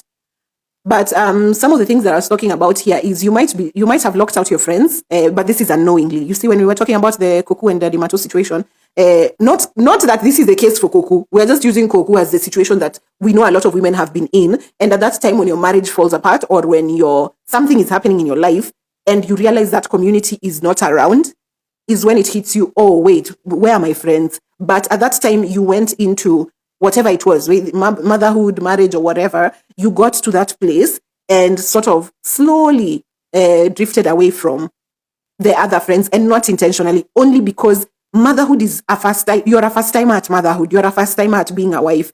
All these things are it's a lot. So I would say, keep in check with your friends, even if you make a commitment that might take up more of your time and your identity. Keep in check even for yourself, not necessarily so that you have your community. Even for yourself, it's important because when you get in touch with your friends, maybe you get together to talk, maybe you get together to, I don't know, maybe you go on a spa date, maybe you get together to drink. That's going away from your major role of being a mother or a father or whatever. You rest from it, kidogo. So it's good for you as well, not necessarily for your community. Emily Wilson 1, hi Olive, hi to you too. Good morning. How's your morning coming along? Karibu sana to the In All Honesty podcast on our TBC radio show. Today we are talking about fake friends and could you be the fake friend? Something else that I mentioned here is you could be a fake friend because you don't call out your friends. Hapo tumeshikana mimi na nani, who was the other person who we don't call out people. Muzombe. Yes, I also feel like that's how I'd consider myself a fake friend because I don't call out people. I would rather ghost, and also that fear for confrontation. So maybe calling out people is a good thing so they know not what to do. They know what not to do, and also maybe they can fix their ways. Maybe they just don't know what they're doing is wrong. So at the end of the day, I feel like maybe you might not be a good friend because you don't call out your friends. You just let them continue with that toxicity. And sometimes you're there, you don't call them out, and you sort of enable it because you're still their friends. So we're talking the case of maybe Daddy Mato, Mulamwa, the things they're doing. See, they have people they're hanging out around, and those people don't tell them, Ebu take care of your children, Ebu provide, or treat this person with some respect. They have a community around them. So if that community is not calling you out, if you're one of the people in Mulamwa's friend group, and you see the things he's doing and you're still friends with him, and you're just like, oh, that's not none of my business. I think you're not being a very good friend. Let me see. Children free, you are saying, what if you don't have friends? That's another thing. I don't know, because me, even for the longest, I couldn't say I have friends per se, because I don't know. The definition of friendships is also quite foreign to me, but I feel like someone has a community. If something happened to you right now, who are you calling? That should be a friend, or that should be your community. And I know there's a level of us defining friendship as your ride or die, your person, the person you check up on every day. Me, I think I just have a community. I just have like a good community. There are people you can rely on for different things. And even you're being relied on for particular things. There's something that someone will go through and they're like, Olive will sort me out for this. So I think a community is important, but people who say they don't have friends, they have no one. Do you have a community? Do you have people who you can think of immediately, something happens, or people who even think of you? It isn't necessarily you thinking of them, but people who, when something happens to them, they call you to come through for them. If they call you, you are a friend to them. But if it's one-sided, then you are being used and you should get something from them. If there's someone who relies on you for something, you should also rely on them for something. So if you don't have any of that, I think for someone who said they don't have friends for a very long time, I realize maybe it's the definition of friendships that's a problem, but I believe you need to have a community of sorts. There's just people who are rooting for you. They're your people. They don't have to be necessarily, I don't know, friends until you check up on each other all the time. You go on dates. I don't know. I really do not know. But I know a couple of people who say they don't have friends. And I'm very curious. When something happens, who comes through for you? Are they friends of your siblings or your parents? What happens in that situation where you need someone to come through? Children free, you're still asking, how do people make friends? Hapo naomba nijitoe. Me, I think I always get adopted by an extrovert. Wananipatanga tu nimetulia mahali, sina shughuli na mtu. And then somehow, I'll just find myself as someone's friend. I can't tell you how I have made friends, but also since I'm never outside like that, I've made all my friends from work. Every time I've had a friend, it was either from school or from work, like where I spend most of my time. So that's where I've gotten friends. Right now that I'm not reporting somewhere to an office, I'm curious to see how I'll make friends from now on, now that it will take my own initiative. It will take being in spaces that I've chosen to be. So I don't know. If anyone knows how we can make friends or how we make friends, please give us that information. At Children Free, you're saying, it's your name for me. That's 247 crochets. Not all people have community with them. And I'd be worried about that. I really would. Because are there people who count on you? Me, that's my thing. Because for the longest time, I was like, I don't have friends. But I was like, well, how come everyone is counting on you? How come there's like 1,000 people on this planet who it's Olive? Don't I need to get something in return? So I don't know what your situation is, but for me, I had other people counting on me. So I was like, how come I'm in your community, but it doesn't feel like me, I'd call you for something? So I don't know, but you can start to think about it and see how to establish a community around you. Because I used to think that humans would exist as an island, but right now I see the need for community. I really do. And I hope you get it. I hope you get to experience it. I don't know how, but I can't think of a way in which I formed the friendships I have. It sort of just happened. So I can't sit here and tell you there's a way to do it. But I also hope that in those moments when you need people, I hope they show up. I hope they show up, even if you don't see them right now. I hope they show up. That's my hope for you. Or Children Free, you say actually reliable community. Hey, my Lord, I don't know. Because me, I can say I've always had people around me, but I think last year or maybe 2 years ago is now the first time I can tell you, if something happened to me right now, there's someone I can call who's not my parents or my siblings. But for me, the entire time my entire life, I couldn't think of someone I could call who was not at someone trusted that I knew is reliable. So I hope it upon you, because even for the longest time I was like, when hakuna other reliable people in the world that even me I can rely on, especially if you're the kind of person who really has your shit together people rely on you mad and you can't think of anyone else who you can trust for the same, in case you're in a dilemma. People replying on me, yes, me to them, no. Also, when they contact you, you show up. But when you contact them they don't show up. I'm guessing that's what you're saying. Hapo kidogo tumeshaongelea fixers don't fix themselves. That's so true. This is children free still talking. Hapo tumeongelea story ya people pleasing. Yeah, so start checking it. The minute you start saying no, you'll see who stays. And the ones who don't stay, by the way, utabaki tu peke yako mwanzo. Ukianza kusema no, you will remain alone like this in this world. And then from there, I think then you'll start attracting the people who show up because they have something to give and they also take. So it's sort of a trade. But from the way you're describing it, you really be showing up and nobody be showing, or rather you can't even think of someone to call to show up for you. And there's an element of people pleasing there, although the book I'm releasing on Friday has an element of the savior complex as well, which is too complex for us to start talking about here. Emily Wilson, you're saying, Olive is my online friend. People, I thought you should know. People, I thought you should know. I am, and here's the thing. As much as people say the internet is not a real place, let me tell you, I had mad internet besties. I started with Facebook, where I made a community of the best people ever. And then I moved to TikTok. And then now I think I'm making friends on Instagram. I know the internet is not to be trusted, but me, I've built like solid community on socials. And not now this community of people who follow me because I'm a content creator. Just genuine people that I talk to, like, a vibe is a vibe. Before I had the following I had, I used to meet people outside from social media. Like someone would tell me, oh, you're such a vibe, you're such good energy. Why don't we meet up for happy hour? I'd go and meet random people and we don't become friends per se, but I'm just like, oh, this is nice. So yes, I'm your online bestie. Yes. Mama County 49. Hey, good morning, girl. Good morning to you too. How are you doing?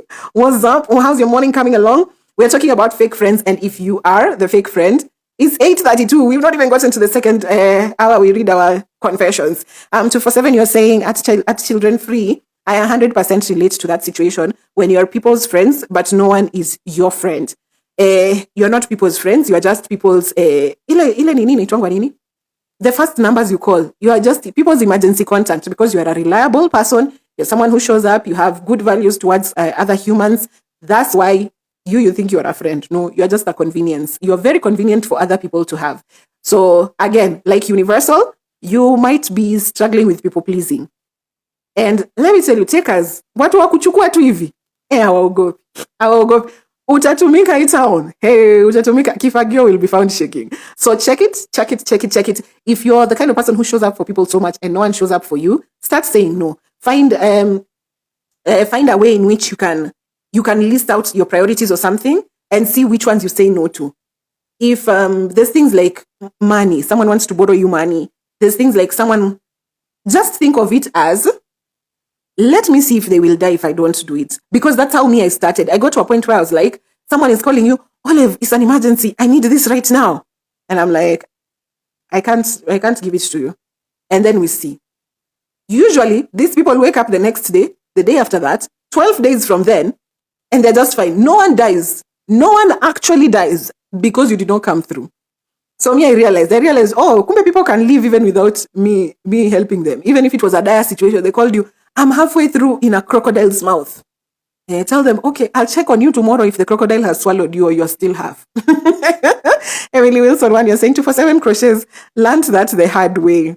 It is sad. It is sad and it is heavy. So I really hope upon everyone, a trusted community, even once in your life. You just experience what it is to know that you have backup. You have people who are in your corner. Emily Wilson, one, you're saying, sometimes back, I was super depressed. I used to listen to Olive a lot. It helped. Sometimes I would email her in my world. If my world was falling apart, she said less, but her response really helped. Her. She said less, but her response really helped her. I don't understand that part, but I hope I responded and I hope I helped. I really hope I did. And damn, I'm sending out love to, if you've ever been in that space where you're experiencing, you're spiraling, you're depressed, there's a lot happening. and you just don't know who to reach out to. And man, I'm just sending you so much love. I'm sending you so much love. And I'm hoping if you ever reached out to me at a point when all of it was spiraling, if I ever responded, I hope you found some relief, or maybe it helped you navigate in one way or the other. I'm just hoping. Emily Wilson, one, you also say, you've been my friend since TikTok, when you were doing TikTok cooking and locks. Oh, I thank the universe and your parents for you. Amen. Can you tell my parents I can still make them proud even if I'm not a doctor? But I'm so glad. Thank you so much, Emily. Bless you for your kind words. That is the sweetest thing ever. And I'm really hoping you're in a good place now. Let's start making communities and friends. Start saying no more often. In fact, before you get to the point where you know what to say, when to say yes and when to say no, for me, I got to a point where I was just saying no. I just said no to everything. Olive, I'm drowning, come save me. No. Olive, I need money. No. It gets to a point where you say no first to everything before you build a formula for when to come through and when not to come through. Yeah, so it's not easy. The way we said, you have to reevaluate yourself all the time and find out, and you adjust all the time. You're adjusting. Something else I put here is you show up because you want to be needed. That's the complex one I was talking about, savior syndrome. Some of us might have a savior complex, but we are not ready to talk about it, especially if you are a firstborn parentified child. Do you have those people in your life who, even if they say, I've cut off my family, they are using me, they adopt someone else to save? So they could have some savior complex. So I need someone to save. I need someone to save constantly. You have a need to be needed. So check if you are that too, because you could be saying here, me, I'm always coming through for people. I'm always coming through for people. You could have the savior syndrome. Just say, clock it when you hear it. But anyway, I have a chapter coming out on Friday that will address all these things. It will give you so much insight. I hope it will help with the idea of friendship. The other one that I said, you could be a bad friend. You erayapa, Shanice. Your mouth is moving a lot like a rat. Yappa, yappa, yappa. When you yap a lot and you don't have the emotional intelligence or sense to catch yourself before sharing things, be very careful, because there are people, or you just don't have compartments. You'll find yourself talking to 247 Crochets and you're telling her how Emily Wilson did this and that. And yes, it's a close group of friends, but the secret Emily Wilson has given me should never reach 247 Crochets if Emily hasn't told 247 herself. So there's that. If you are a yapper as well, because I've noticed a lot of people who yap, they'll give out information without knowing them. They're just like, yeah, and all of it. I beg, if you're a yapper, check yourself. Sometimes that's why people don't trust you, maybe. And I also said, do you check yourself to see, so you don't project insecurities? That's the one I said for being jealous and all that. And I'm so grateful to Over 25 when they did that episode on friendship. And they said, I think it was Lonzi who said, there's a time she had to mute her friends on social media. Because there's a time things are happening in your life. Unashanga tu kwani mimi ndo shetani anatumia kama Job wa Biblia. Jamani. So sometimes things are happening in your life, but your friend is killing it. They are winning. They're in a good space. And it's not a bad thing for you at that time to just feel like you don't have the capacity. Even their wins will trigger you. And that is human. Imagine it is human. So sometimes learn to catch yourself in those moments before you go to your friends' places and they are doing well and you're not doing well and you start to project. Okay. But think about, you've won that, but think about a time will come when you won't have it. Those things will creep out. And not because you're a bad person, only because you're going through so much. And from the abundance of the heart, the mouth will speak. So if you're feeling so heavy about what you're going through and the people around you are winning so much, you might catch yourself in those moments. So catch yourself when you're feeling, I'm not keeping up with people around me. And so even exposing myself to their presence might bring out parts of me that are ugly. So catch yourself in those moments. I hope you do. I hope you're big enough to admit, okay, yeah, I'm feeling jealous. Hapa ukweli nasikia tu vibaya. And you agree to either keep yourself away or do whatever it is to mitigate the situation. The Don Mario is saying, I knew Olive was my people when I saw a video on TikTok. Ukiimba, nipe nikupe raha tupate, but in the choir. I did operatic music, for nipe nikupe. You guys don't even know me before now. And that time I used to churn out content. Nimezeeka.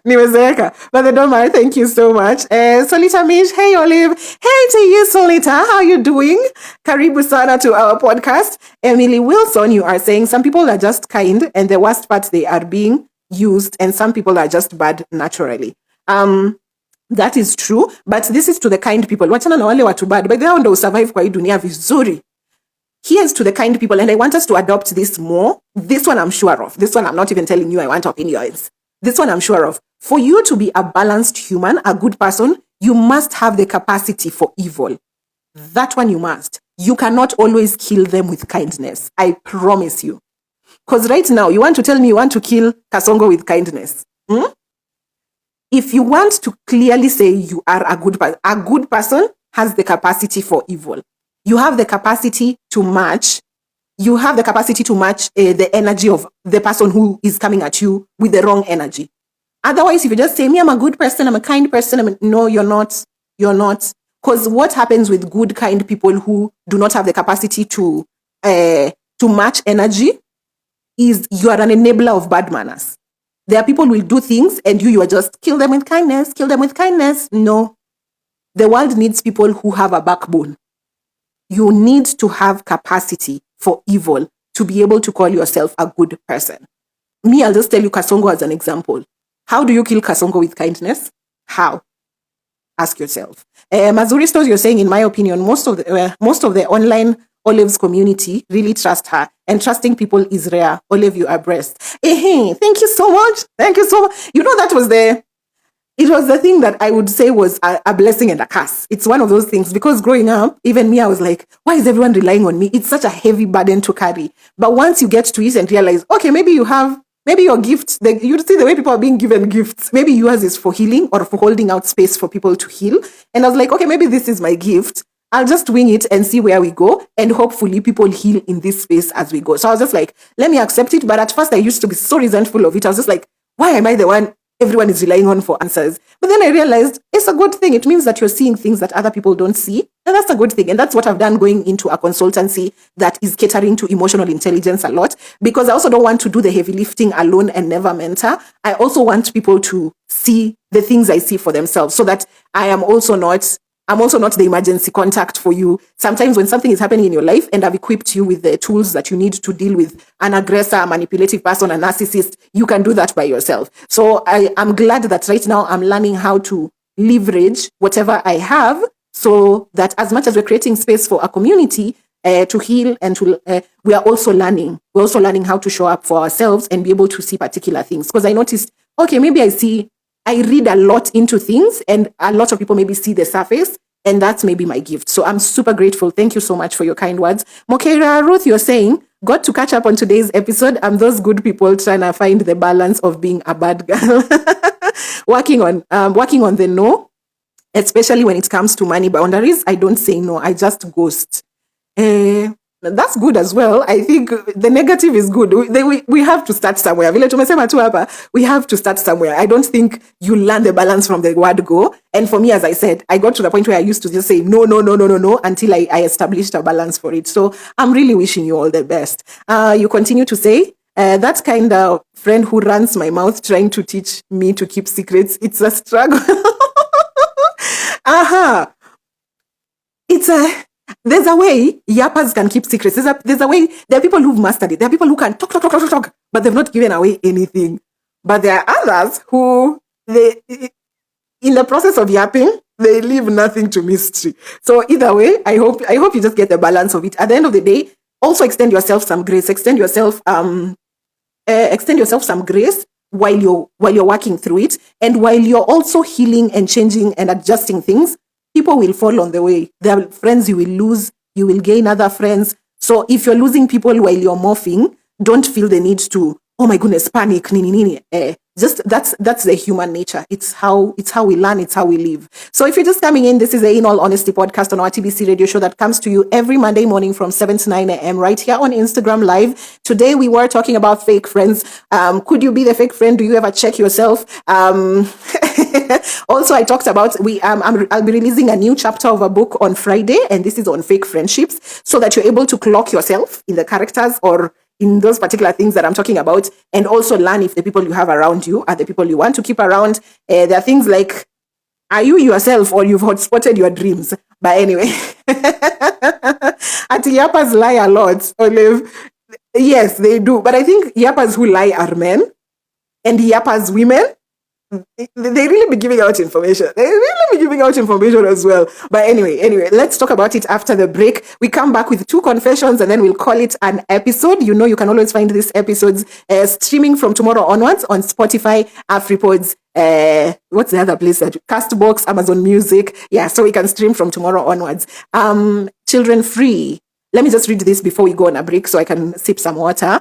My opinion, Olive can make a good brand ambassador and she's going to bring the company maybe few clients, but genuine, because I believe her opinions are genuine. Thank you. Bless you. Wacha nikwambie. This point you brought up is a whole other topic, because also being an influencer who's not pushing consumerism, an influencer who's not pushing sales, and commercial benefits, it's very difficult because the brands want to make money and they want to make money immediately. So that's a whole topic on its own. Children free, thank you for bringing it up. That's a whole topic. We'll talk about it, but I'm so grateful for your kind words. And I usually know, I think even a lot of people have told me, every time you've mentioned, you've given conversions, and I give good conversions. And knowing that, I'm also very careful with people I mention.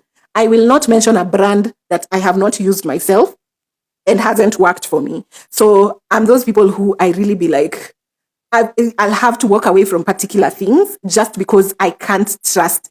Siwezi kurekomendia kitu mimi sijui. I don't know how to do that. And that is a requirement in selling a lot of the products and brands I see online. And that's why I've been struggling. And that's why I think I even made a post on TikTok and Instagram saying I haven't made money from being an influencer. And I think it's just because I've also struggled selling what I don't believe in. I'll have to believe it to sell it. So we are finding out. We're just finding out and we're moving. As I said, we are adjusting. We lose some, we gain some, we move.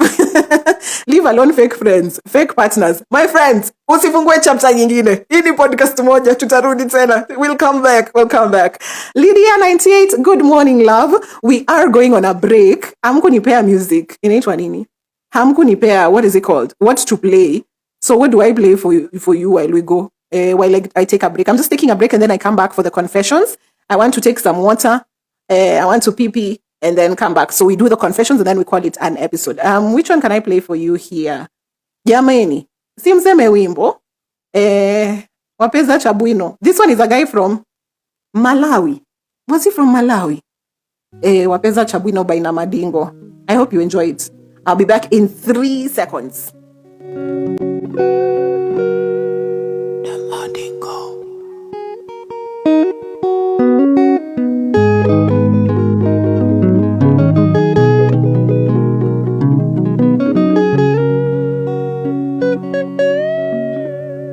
Imwe wapeza Chabwino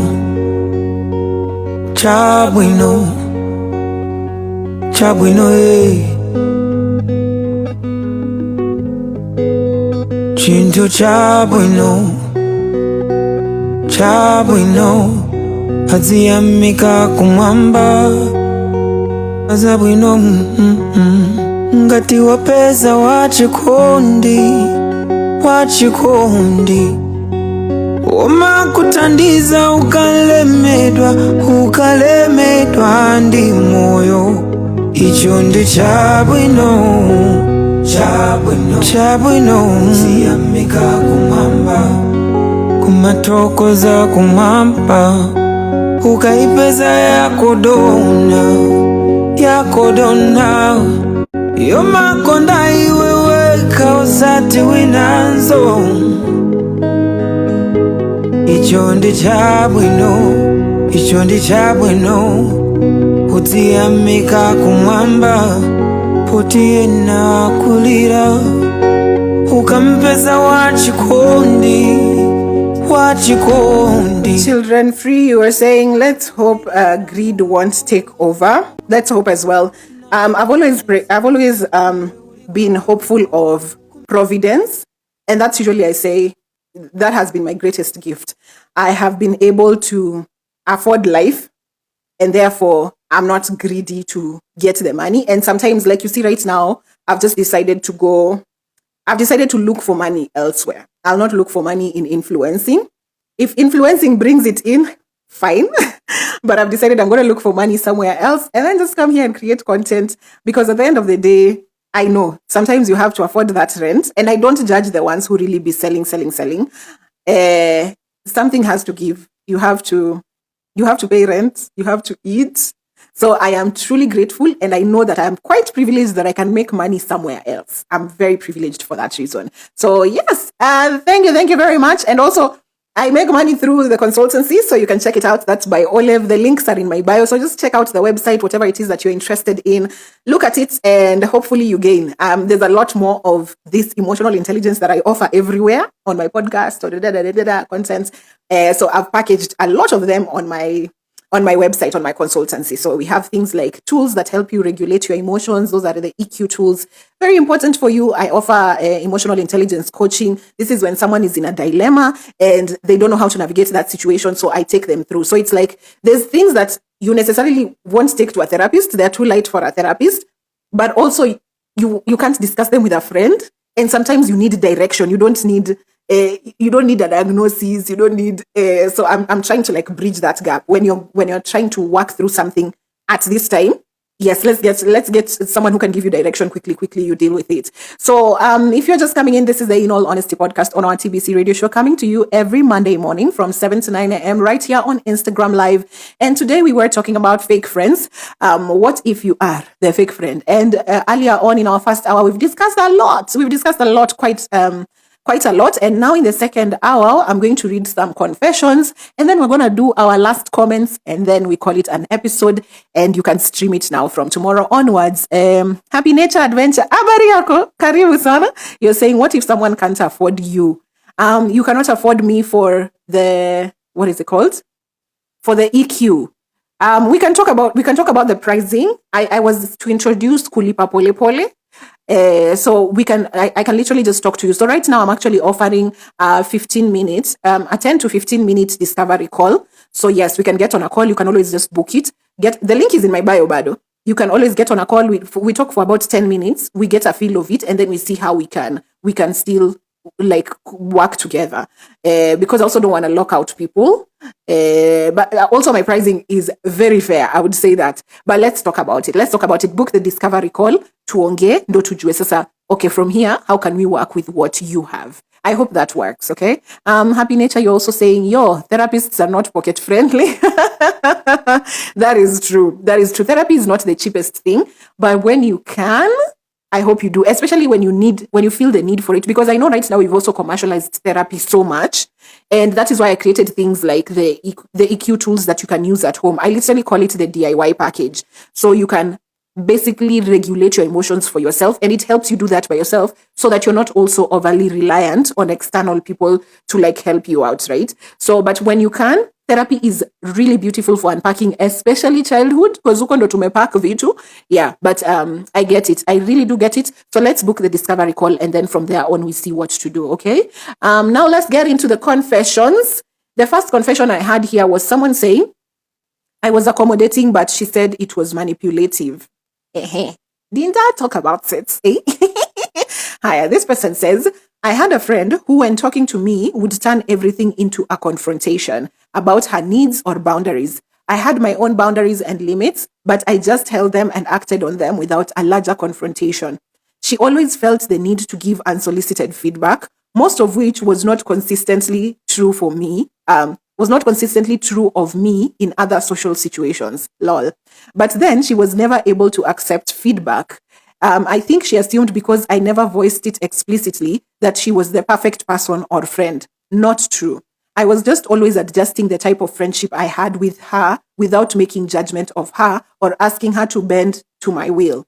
I understand that she has her own capacity as a friend. Instead, what I felt was that it was as if she was bullying me into being the type of person she has in her mind that she wants to associate with by using boundaries, which were actually judgments with rules. I finally told her that if she does not like me, she does not need to be friends. I'm just checking the messages here so that I make sure you're not telling me that I'm not audible. Okay, cool. Okay, I'll start from that paragraph again. Instead, what I felt was that it was as if she was bullying me into being the type of person she has in her mind that she wants to associate with by using boundaries, which were actually judgments with rules. I finally told her that if she does not like me, she does not need to be friends with me. And that if she doesn't want to be friends with me, it doesn't have to be an argument or confrontation or her compiling reasons to leave. She said the feedback meant she was fighting for our friendship. When you tell someone, I beg, you're being too aggressive, and they're saying, this is feedback. I am the better friend here. I'm the one who's always showing up with the lighting here. Is that better? You know, I usually start this show when it's still a bit dark. So when the light comes, it's sort of, it interferes with our focus. But anyway, so she's saying, every time you tell her, okay, there's one friend who's very outspoken, they might have boundaries. And this inaitwaje, weaponizing of this either therapy language or this mental wellness, wokeness language. Because here she says, it's just, what did she say? What she calls boundaries are just bullying with sort of rules, are just judgments with rules. And I thought that was very interesting. And whenever you tell them, okay, this doesn't sit well with me, they're like, this is feedback for the friendship. Okay, can you be grateful? Let me see. There are things I missed here. I want to read those before we continue so that they don't pile up. Happy Nature. What if someone can't afford you? Know that when we had read Happy Nature, you ask, I'll rather talk to Olive than most guidance and counseling, my opinion. Okay. So let me tell you, there's levels to it. So usually if I'm talking to someone and I realize this is something that could be escalated, it's not something that we can handle in EQ, usually I'll recommend you to like a therapist or a counselor or someone else. So usually it's also a pipeline to some other type of specialist. It's not necessarily that you'll come here and all your problems will be solved. But I really appreciate you for that. 247, you agree. Higher. Kwa confession, you have one friend who never really speaks about then they adjust. Whenever the other friend talks, they adjust. And so the friend who is always voicing their frustrations or whatever thinks of herself as the better friend because the other one just keeps adjusting, and therefore it creates a bully victim sort of dynamic. And I think that's what is happening here. Happy Nature, you say 247 crochets, just concerned who does Olive talk to when things don't work out? How does she handle things? We all say she's good to us. What about how does she handle them? I'm fine, Abby. I'm fine. I have a very strong community, and I also started on therapy because someone asked me, Abeg, are you at therapy? I said, starting this consultancy, I have to go to therapy because the number of people's problems I'm carrying like this is no mean feat. But yes, I'm really grateful. I know there's a time when I was drowning, but right now I have a solid community of babes. Mungu bariki wengine. Kwa hii ardhi inayomilikiwa na William Samoei Ruto. Yes, thank you so much for checking in. Yes, I think I'm sorted. I really was keen when putting up the consultancy and knowing that I'll really hold space for a lot of broken people. So I was keen to also put aside structures to also support me. So asanteni sana. Bless you. Haya, so kwa confession, I was accommodating, but she said I was manipulative. So I took an excerpt of a very long dilemma, friendship. And you can see there's already a dynamic there that's not working. And I don't think these two should be friends. And not because the friend who talks about her boundaries is a bad person. I just don't feel like this dynamic is working. Now, in this very same thread, I found a reply that I found very interesting. So this reply said, I think she assumed because I never noticed it explicitly that she was the perfect person or friend. So this is a quote from the confession we've read. And then this person now goes ahead to say, this is something people often do and feel better for it because it's quieter, non-confrontational. But not addressing issues as you have them is very manipulative. No one can read your mind or your non-verbal clues without some inkling of where you're coming from. And if you can't tell someone how you feel, are you really their friend? I felt called out. Unhand me. Why am I here reading things on the internet and you're coming for? Why are you attacking me? So yes, because I told you earlier, I'm the friend who walks away. I am so non-confrontational. I'm conflict averse. Mimi kwenye watu wanapigana hutawahi nipata. Unless inaripotiwa kwa tabloid uko Edgar Barres pia buzz. Alafu naenda kuchukulia uko chai.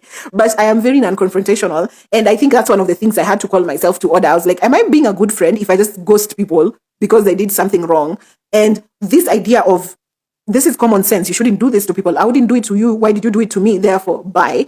I realized also it's not a very mature way of handling things. You're not being reasonable. So yes, and as much as people say the one who's quieter and walks away, that's the more mature, to some sense, you're being manipulative, because the friends I've talked to, in the ones I outgrew, not so much that the ones we were not friends with anymore. The ones I outgrew, when we got space to talk, they were just like, I really wondered what my problem was. Like, you just went mom on me. You ghosted me.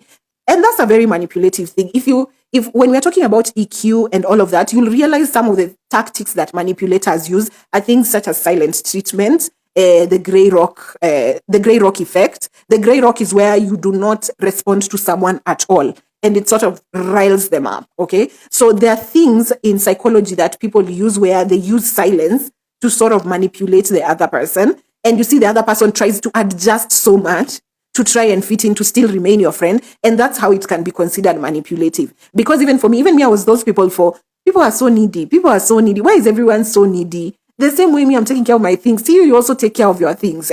But with time, I realized, okay, Olive, you're holding people to a very high standard, and the standard you're holding people to is a standard for trauma. You became hyper vigilant, you became hyper independent because of your childhood. And so holding other people to the same standard, it's not human.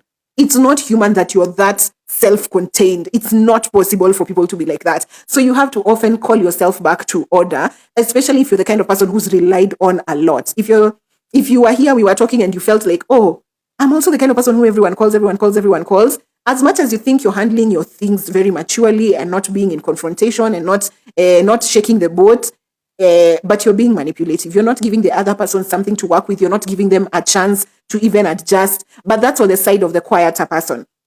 Now you see the other friend who's very vocal and all of that. They just have a bullying tendency, but they're packaging it as my boundaries. Like I remember even me when I was starting on this journey, I was just like, check up on your friends whether they have the capacity before you dump on them. But then I saw this post on TikTok where someone said, if you're my friend, why do I need to address you like HR? It makes no sense that you start texting your friends, hi, do you have the capacity to handle my problem today? I'd like to rant about what Kevin did to me. It sounds odd. It really sounds odd. So sometimes I think I've grown into the space where my friends just be like dumping, and then they'll be like, oh, I don't, if you're not in a space to process it and respond, no pressure. Whenever you have the capacity, you'll get back. But it's not that one for checking in, circling back. We also don't want a whole HR situation with friendship, okay? So there's that as well. But there are people who set their boundaries and they're using it to bully other people, because them, when they come to you and they tell you, I need this, you'll show up, right? But then when you go to them, they're like, I don't have the capacity. I don't have a mental capacity for it now. And you'll find that they keep using their boundaries to not come through for you. And again, weaponizing this psychology language, this psychology type of whatever's. What are they called? Packages, projects. I don't know what to call it. But psychology itself is now very much being weaponized. So when people say, these are my boundaries, boundaries don't even need to be spoken. People just know. People know this Olive will not take, this Olive won't do. Boundaries don't even need to be told that my boundary is don't borrow me money on 20th if above 5K. Boundaries are not spoken like that. Boundaries are just things you set, and they're probably your slightly non-negotiables. People just know, I won't approach Olive for this because Olive doesn't usually do this and that. And boundaries are things like the way I've said, even my values. You see how, as an influencer, maybe a friend of mine who knows me very well won't recommend me to a gig that they know I'll have to commercialize without giving value to my community. So those are boundaries. But you see, I don't come here and say, my boundaries are this and that and this, and it will just, you sort of like leave. Your boundaries are a lifestyle. But the people who have now used it as a term and then they've put rules inside there, and you see this person is saying their boundaries are just judgment with rules, because they sort of want me to be malleable so they can shape me into something they want to associate with. Nakwambia, hiyo kitabu yenye natoa Friday.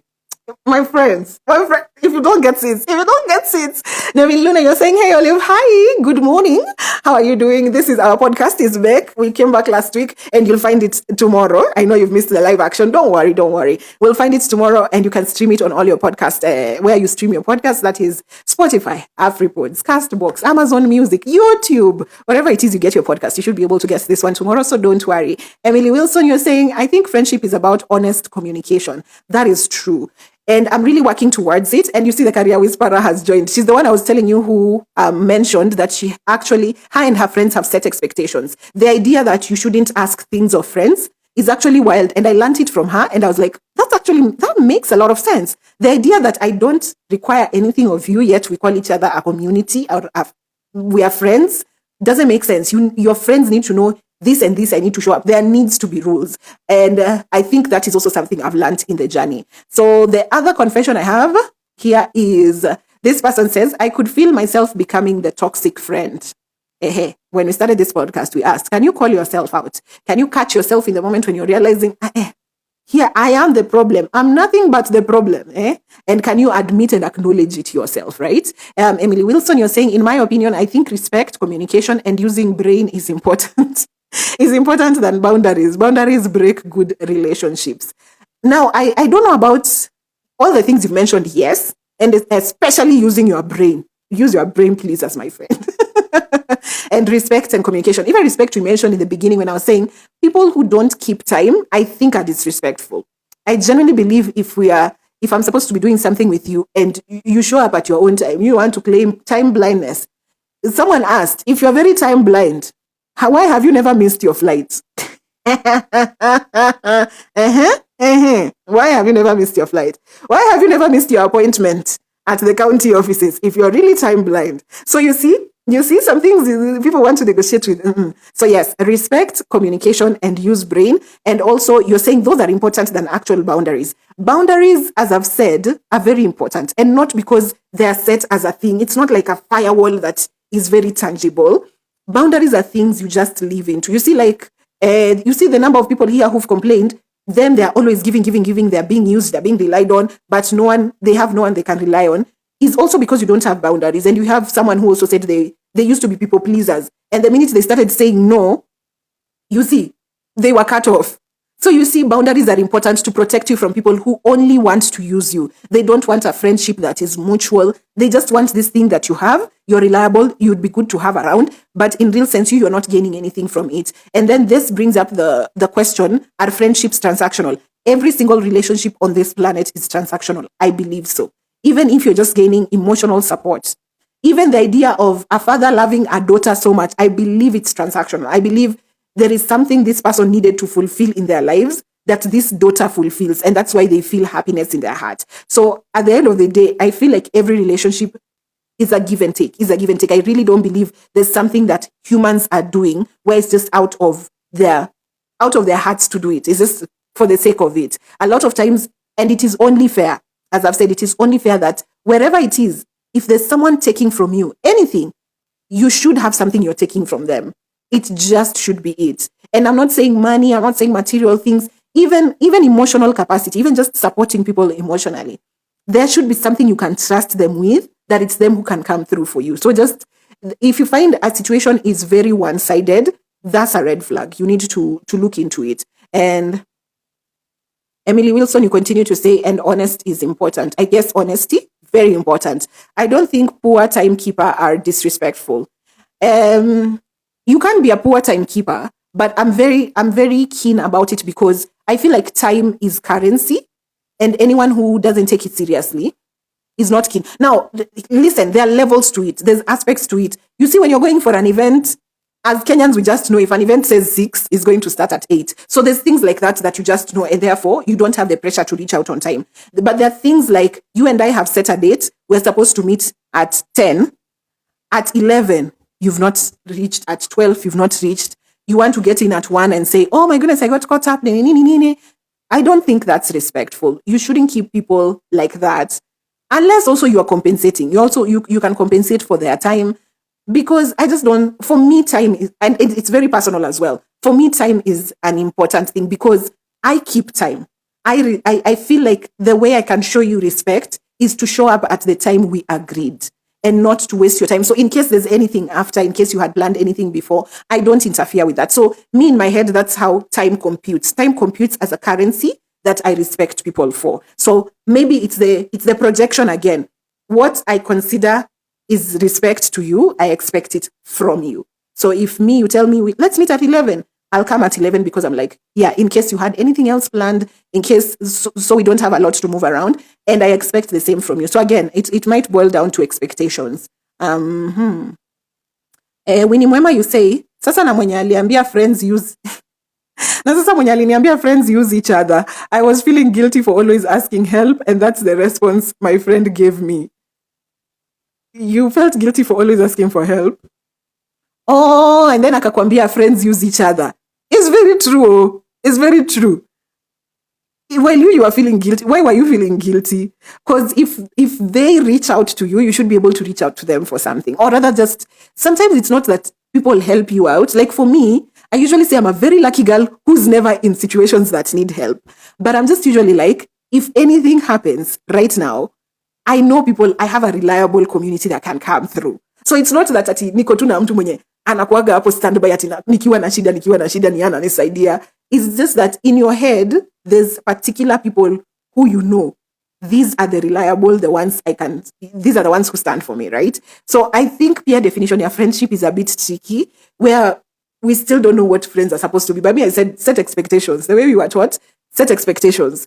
If you're my friend, something happens amongst us, this and this is a non-negotiable. Like in that case, there was the mention was, if I lose someone close to me, let's say I lose a parent or I lose a sister, if your friend is not outside the country or they are having a life-altering event, them not being there for you or like showing up to the burial or something, that's an expectation you've set for your friends around whatever your friends are. So this could change from person to person or friend group to friend group, but hapo hakukudanganya, hata kama alikuwa na tabia mbaya, hapo hakukudanganya. Friends should use each other, if at all they should. 247 Crochets, you're saying, at Winnie Mwema, that's him or her hoping that you will also come through when they need you, I guess when they'll need you. I could be wrong though, but that's how I see it. If you're the one who's always asking for help, and they say friends use each other, that yes, 247 Crochets is right. That's what maybe they mean. That if they're always helping you, they are hoping that even them, they can always count on you. And sometimes it's as delicate as, it's not that they're going through problems, but sometimes you see, like even me, what my struggle was with other people, it was like, it's not that I can't reach out to you for help. I know you can't help me. You're not the first person that comes to my mind when I need help, right? And that is very serious, considering that me, I'm the first person for you. You get? So maybe that's where the dynamic is coming from. But also, if you're the one, if they kept on asking you for help, and you, when you need to ask for help, you're feeling guilty, and they're telling you, friends hutumiana, they're affirming you. That person is affirming you that, yes, you should ask. Si hata mi ukuuliza, we pia niulize, like ask for help when you need it. So I hope they are affirming you. But if it's the other way around, 247 Crochets is saying exactly what I believe it is. Emily Wilson, you're saying some people are just poor timekeeper, no matter how hard they are. I understand that. I understand some people have actually time blindness. I get it. And this is why I've understood it. And even for my friends, I've made adjustments, because for the people who are a bit time blind, I usually tell them like, let's meet at 11. And I know that is 1. Me, I'll waltz in at 1. Because najua, yeah, atakuja hiyo 1. So sometimes I do adjust for my friends. They are bad timekeepers, I understand. But for the bad timekeepers, this is what I was asking. If you're a bad timekeeper, how come you've never missed your flight? How come zile meetings za kwenda kwa county offices, government offices, vile unajuanga utaharasiwa? How come hiyo huwa hauchelewi? How come appointment ya daktari huwa hauchelewi? So this time blindness, this not keeping time, only applies to when you're missing friends or when, right? You will find some people at a date ya kukulwa, hawachelewi, achelewi, atafika on time. But wewe ndio sasa time blindness inaingia, when you need to meet them for your lunch or whatever, hapo ndio time blindness inaingia. Me, that's why I start questioning it, because I'm like, if you truly are time blind, I should have stories of you missing your flight, missing your bus, missing an appointment at some important place. That's how I think about it. But the minute it is situational, I'm starting to think, I guess it's not a medical disease. Try and work on it. 247 crochets, you're saying Winnie Mwema, and it could also be favor banking. I just learned about that juicy too. There's favor banking. People who help you specifically so they can hold it over your head. My friend. No, hiyo kitabu ikikuja Friday. Nawaomba, please buy the chapter. Emily Wilson, you're saying before people think of having friends, they should war themselves. They should heal or work on themselves. Oh, sorry. Okay. Before people think of having friends, they should work on themselves. They should heal. It's not about before you start having, just be in the constant process of working on yourself. And as I've said, as you continue working, you will lose some, you'll gain some.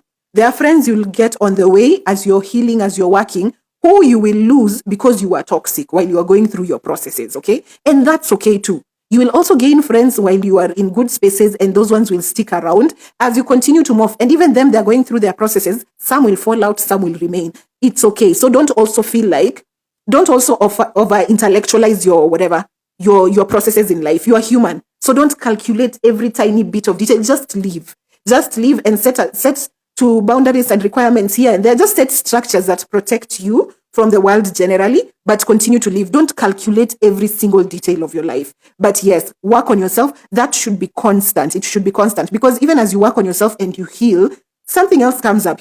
We are a work of art. As humans, we keep on working every day. So also don't stop and hold your life and say, now I want to heal. When I get to healing is when I start. You continue with your life. Some come, some go. We lose some, we win some, we move. Yeah. So don't over-intellectualize your problems or your friends or your whatever, your relationships. Emily Wilson, think about it. Calling someone for being a bad friend, for being disorganized, and they are just disorganized unwillingly. They are not able to make choices, or they can't do something perfectly. Now you see, Emily Wilson, you've brought in two different things that cannot be measured. Right? So when you say something like disorganized, those are people's processes. That's normal. Why I'm saying something like timekeeping, and for me, it's for me specifically.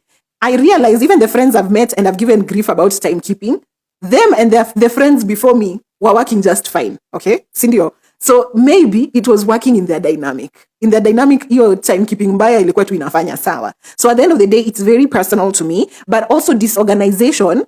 This is also quite, I don't know whether to call it subjective. What is disorganized to you is not disorganized to me. And you cannot judge your friends by such things, okay? So I'm just feeling like, me for time, I'm just like, but how chelewangi kwenda appointment ya daktari ama appointment ya government office? You get? So I can see there's an element of you can keep time. I don't understand why with me is where that's now negotiable. That's what I'm saying. But disorganization, things, how people do things, that's a very different metric. That's a whole new one that you should leave people to. Like I usually say, even me and my friends, I usually tell them, this is why I don't like to be hosted, because there's a way, I'm very high maintenance when I'm being hosted. So if I come to your house, there's particular things I will carry for myself, I'll do for myself, everything, so that I don't impose on you how I would live in my house. So there's adjustments, but at the end of the day, you don't judge people. Vile wewe upanga nyumba yako, wewe jipange hivyo. And I won't judge you for it. Me, I'll move on. It's not my house. It's not, we move. I hope I'm still audible. Hata kama KPLC imefanya ile ginene. So Emily Wilson, you're saying friendship is not about using, it's about helping, benefits and growing together. My opinion. I understand what you're saying exactly. But hapo tu vile umeweka the word benefits, ni hapo. That's the giving and taking. That's the trading. That's the what we call using. But using is a bad word. I do agree with you. It's not about using someone. Yes, it shouldn't be for using. But if you're in any sort of relationship with someone, you should gain. You should gain something as much as they're gaining from you. And I've said it's not materialistic. Look at things that are not materialistic. If your friend holds out space for you to be emotionally secure or to share with them, they should be safe space for you too. I'm saying things like those so that you're not constantly burdened by being the emotional support. You've seen things like emotional labor, where it's one person who's always carrying the load. So yeah, at the end of the day, I don't want to use the word using. I'm really with you there. I'm really with you. Friendships are natural. They occur as they do. And then there's benefits to it. The benefit is, this is the person I trust. This is the person I feel safe with. This is the person, yes. And it is mutual. They also can trust in you for, to feel, especially emotional security, someone you can share with, someone you don't feel like, here I have to put up an act to show up. I do agree completely. Agiopondo, you're saying respecting someone's time is respecting them. I'm with Agiopondo because even her, she's a good timekeeper. So I gravitate better towards people who are very good timekeepers because, and for me, it's also anxiety. I really get anxious whenever I feel like I'm not on time. So that's the thing. So the people who are also time conscious and are in my circle, those are easily my favorite. Easily. They're just like, who I don't have to worry with. They think like me. Emily Wilson, you're saying the moment people realize not everyone will do things the way you will want, you'll be less sad. That's true. People are not the same at all. And you have to understand that even as you in your friendship, you see there'll be the yapper and there might be the quiet one. And you might understand that we both benefit each other in different ways. We don't show up the same way, but somehow there is a level of security in this person, no matter what their character is, no matter how they do things. So yes, I do agree with you completely. You continue to say at Agiopondo, not all people are not timekeepers willingly. Trust me, they never keep time no matter what. I really want to know these people who don't keep time at all. Because even my friends, the ones I called them out from a situation I observed. After they'd chelewed for a few times, I would ask them, how come you didn't chelewa for that date you went with Nani? How come you didn't chelewa for that? It's only our date that you chelewa. Yeah, so I also observe and I tell you, so I understand if there are people who really can't keep time and they actually miss flights, they actually miss their bookings for appointments for particular things, I think that would be a huge problem. That would be a very huge problem. For me and the friends I've called out before, I had examples to point out. I was like, haukuchelewa hii. So when you're saying you're time blind, kuna zenye hauchelewi. And I have to call you out on that one. Emily Wilson, you continue to say, some people get distracted easily. Some people can't express themselves and therefore end up going. And therefore they end up running late. You get distracted. I understand. I really do understand. And at the end of the day, the way we've said, sometimes it's misalignment. So if maybe we start being close and I'm very keen about time and you're never keen about it, maybe we might not even work out as friends because if that's a key point for me, that might not be the friendship you want to be in. If we'll keep fighting about this particular thing that maybe I can't meet you where you're at and understanding that you just can't keep time, you're completely time blind, I would understand that's you. And I'm just like, okay, maybe then that won't work for me. And it is this point where we say, people might drift apart and not kwa ubaya, you just were not aligned. This was just not the person who you'd easily become friends with. And it's for one matter that probably is an non-negotiable for you. So it's from person to person. And that's why I'm saying even my friends who I called out for timekeeping, they had friends before who that timekeeping just worked fine with. So unaona kwa dynamic nyingine wako tu sawa. So at the end of the day, it's from person to person. Munish Homdeko, hi. I'm off topic, but I don't see you on TikTok. I really be on TikTok, but right now I'm not doing the content that I went viral with on TikTok is a lot of cooking commentary. Because my hands are very full right now with a new consultancy, a business, I don't do as much engaging content, and therefore the algorithm doesn't push those videos as much. So right now, I am really on TikTok. I really be posting here and there, but the algorithm won't bring my content to you like it used to before. But bado niko, I'm very much there. Hopefully, maybe if you want to see something I've posted, you'd have to search my page. But right now, the algo is not pushing the type of content I'm doing. It's fairly doing it, but it's not like it used to be. Emily Wilson, you also say, I just noticed something today, actually. I usually understand almost everything, and I have almost all solutions to most issues and bad characters, and that's why I end up with faulty friends. That's a very common experience. I want to switch back to Wi-Fi, because this light, the KPLC, they do us.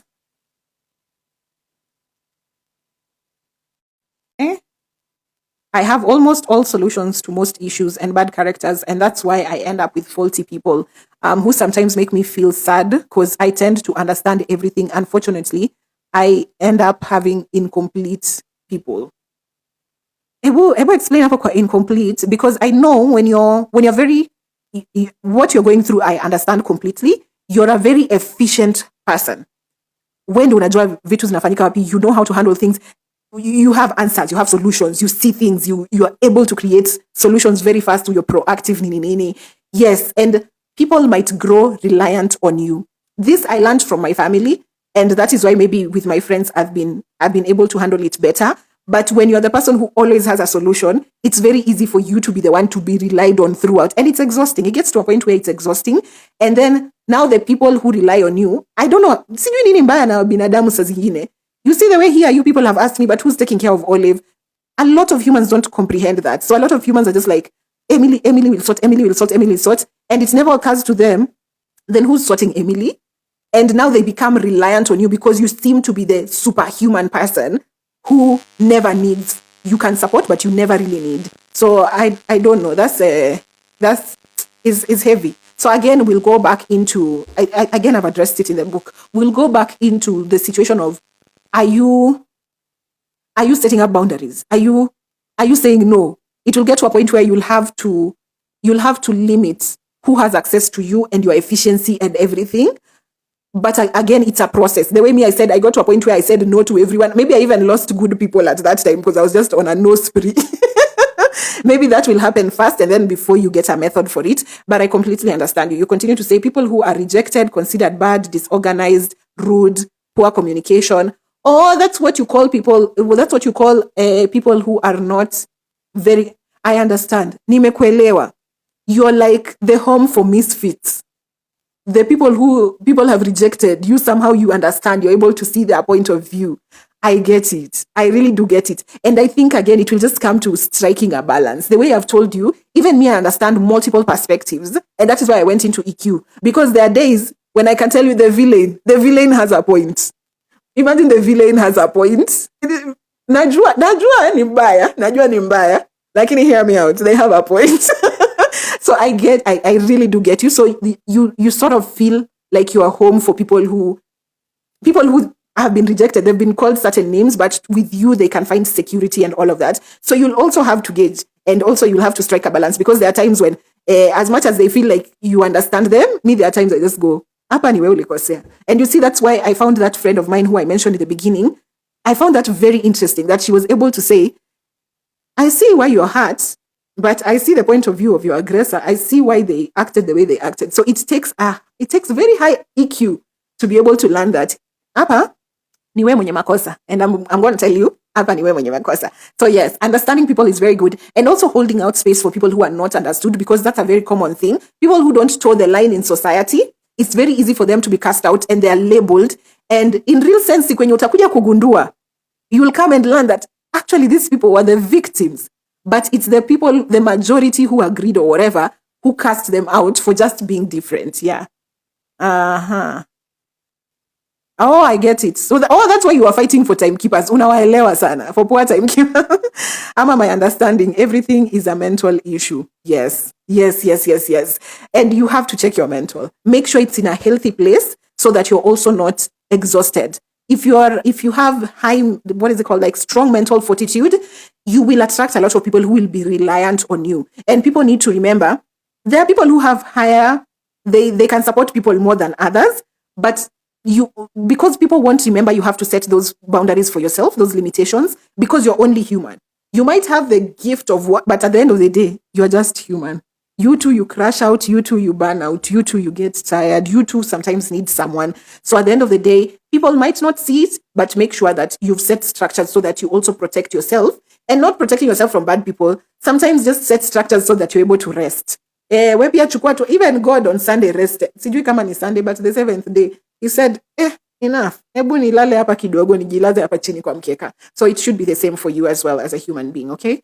Our second confession, I could feel myself becoming the toxic friend. Let me read this and then we call it an episode. This person said, I was becoming a toxic friend.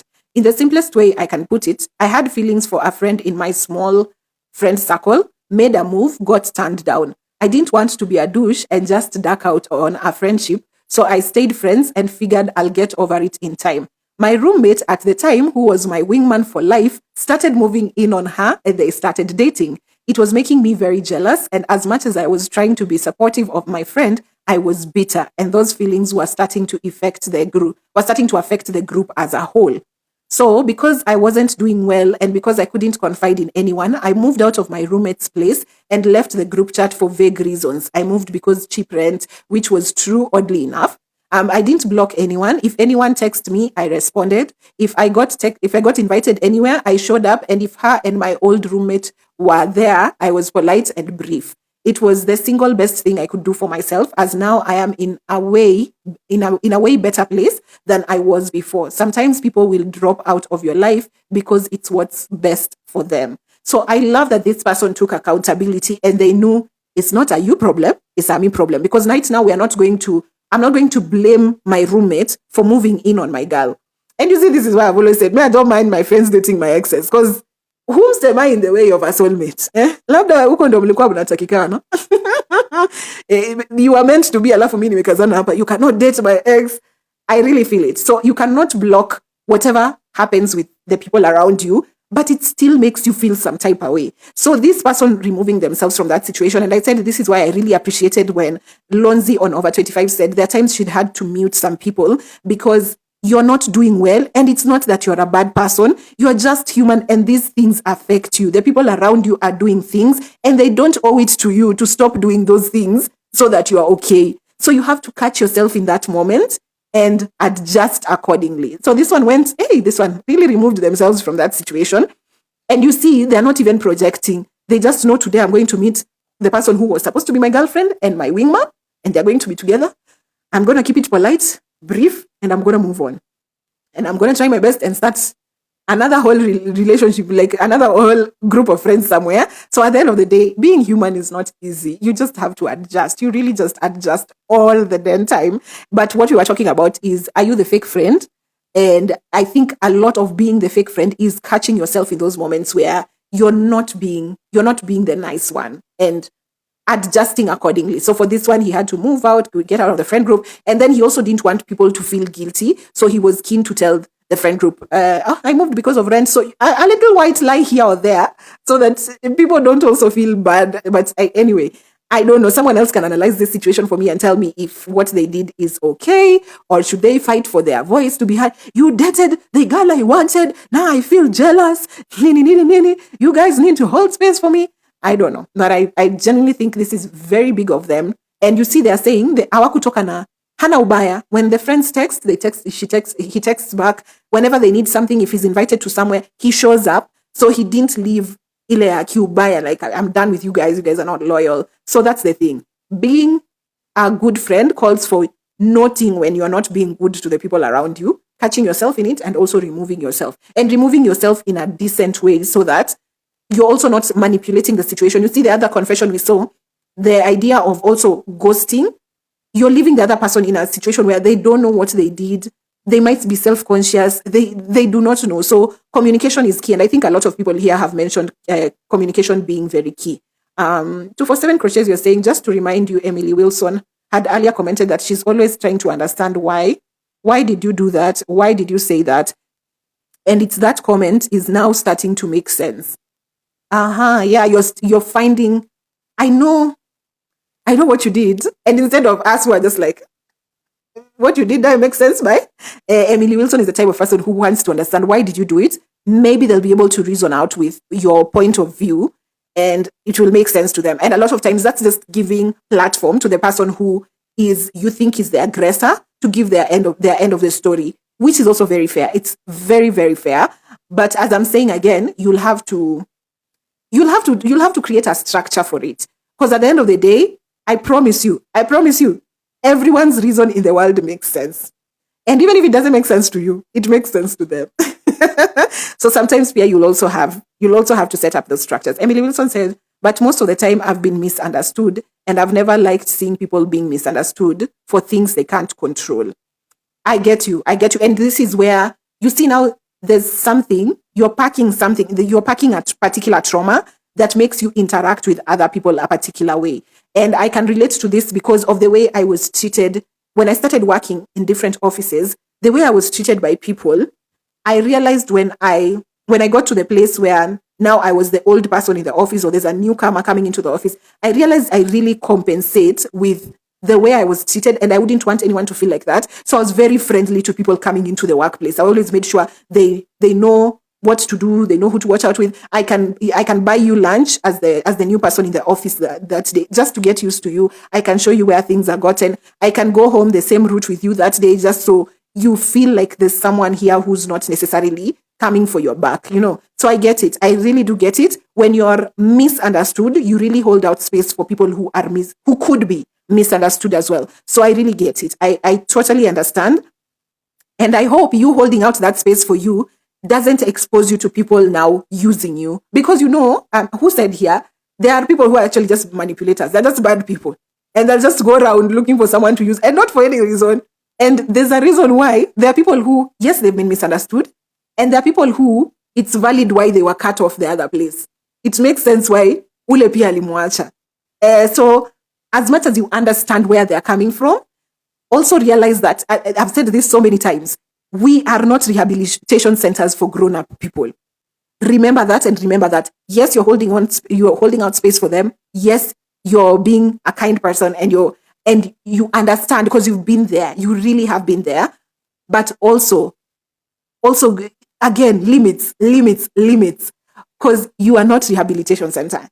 Yes, you can offer them space, let them share what it is that their opinion, their type, but it's not you to fix them. It's not you to provide them space to continue with this. If they have bad manners, that is. If they've just been misunderstood, fine. And I don't know how we move from here. But if, honestly, at some point you will pick, okay, yes, I understand what you did, but you're doing it over and over again. You're not even changing it. You can tell you're hurting the people around you. So there are people who also are not just genuinely nice people. So I hope you're able to protect yourself from that, even as you continue to hold out space. But what you're doing is really beautiful, because misfits really require a community. And when you find that one person who understands where you're coming from, you're just like, then it's been nimeona moto. Emily Wilson, you're saying, all I can say is avoid people, but sometimes being lonely ni mbaya. Do what works for you. Don't avoid people. Don't avoid people. Interact with people, but set healthy limits and boundaries, or interact with people at certain levels. Be able to be discerning, but don't, as I said, don't stop your life. Usiseme, now here I am, I'm looking for healing. I'm not interacting with people. I'm protecting myself from people. No. Don't do that. Continue interacting with people. Continue living your life. The way you're holding out space for misfits, continue doing it. Understand people from whatever it is you're understanding them from. Even you, as you continue to evolve, as you continue to live, some will fall out, some you will gain. You'll get more friends. Some will leave you. Some will, at the end of the day, people come and go. There's no permanence to it. So at the end of the day, you are a sweet soul and you are helping out, but also get that balance, because humans also have a tendency of really using people, and it's not nice on the people who are holding out good intentions. It's not fair. I've understood almost everything. Paka, my parents, weird character. Being understanding, I can't recommend. So I understand. I get you. I get that you're understanding everything. But again, I'll tell you, understanding is fine, but it's a very different thing from holding out space. You understand. More understanding is very important. I don't think I'd even be in the EQ space if I didn't understand people's varied opinions. And where some people are coming from is very wild, but you're just like, imagine I get it, but again, it's not for me to hold out space for them to heal here. Don't be rehabilitation center. Where waelewe too. Like, make sure that now they don't use you as the crutch. Make sure they don't use you as the pure support system. I understand your point of view. I validate you. I affirm your experience. I'm not doubting you, but also you're not going to use me to either heal or get further in your journey. Yes. So hizo ni vitu pia you just figure out. You never really have them on lock. So I will call it an episode at this point. If you're just coming in, this was the In All Honesty podcast on our TBC radio show, coming to you every Monday morning from 7 to 9 a.m. right here on Instagram Live with yours truly, Olive Rao. And today we were talking about fake friends, but from the angle of, could you be the fake friend? Can you check yourself? Can you catch yourself in those moments when you need to be the one changing things or adjusting things? So we've had 2 hours. Is it even 2 ama leo tumeongea kabisa? We've had a couple of, we've discussed for 2 hours, and it's been a good discussion. I hope you get to learn from this. You can find this episode from tomorrow onwards, where you usually stream your podcasts, whether it's on Spotify, AfriPods, Amazon Music, Castbox, YouTube. You can be able to stream and get to interact with the podcast. It's usually very, very nice, and I hope you enjoy it. With this very same topic that we were talking about, it started last week. I'm releasing a new chapter of our book, Can I Unsubscribe? Not next week, this week on Friday, and it will cover a lot of the things that we've discussed on friendships. A chapter goes for 150k. That is, hey, Jamani, 150 shillings only. That's about $2. If you're paying with the dollar, you're going to pay at a higher rate. But yes, that's about $2, 150 bob, and you get the chapter, and it just basically helps you go through particular things. This is from the book, Can I Unsubscribe? And the book has 4 chapters so far, has 3 chapters that help you just navigate a couple of things. The book has audio and text. So if you're not a reader per se, you can listen to it when you're doing your own things passively. So you can get it all at buyolive.com. The link is in my bio. Just go check the links there. You'll find a direct link there. And you can catch it. But on Friday, look out for this new chapter. And we call it a podcast episode. Thank you so much for contributing. Emily Wilson, you say, being dumb ni mazuri. People underestimate this blessing. To be underestimated is the biggest asset you'll ever have. Ask me how I've navigated corporate. Hey, thank you so much, Emily Wilson, for contributing. I really appreciate your points, sharing your stories, your point of view. It's usually so beautiful. Wiki njema, Jumatatu njema, and to you too. Thank you so much. I don't know what song I can leave you with. Vile katamu walitukacha kwa asubuhi wakasema this live of yours will not continue. Let me see, which song can I think New Lamp is nice. This is by Maali. I don't know what country he's from, but this is what I'll leave you with. Maali with New Lamp. I hope you enjoy the rest. I hope you enjoy the rest of your day and the rest of your week. And until next Monday, bye.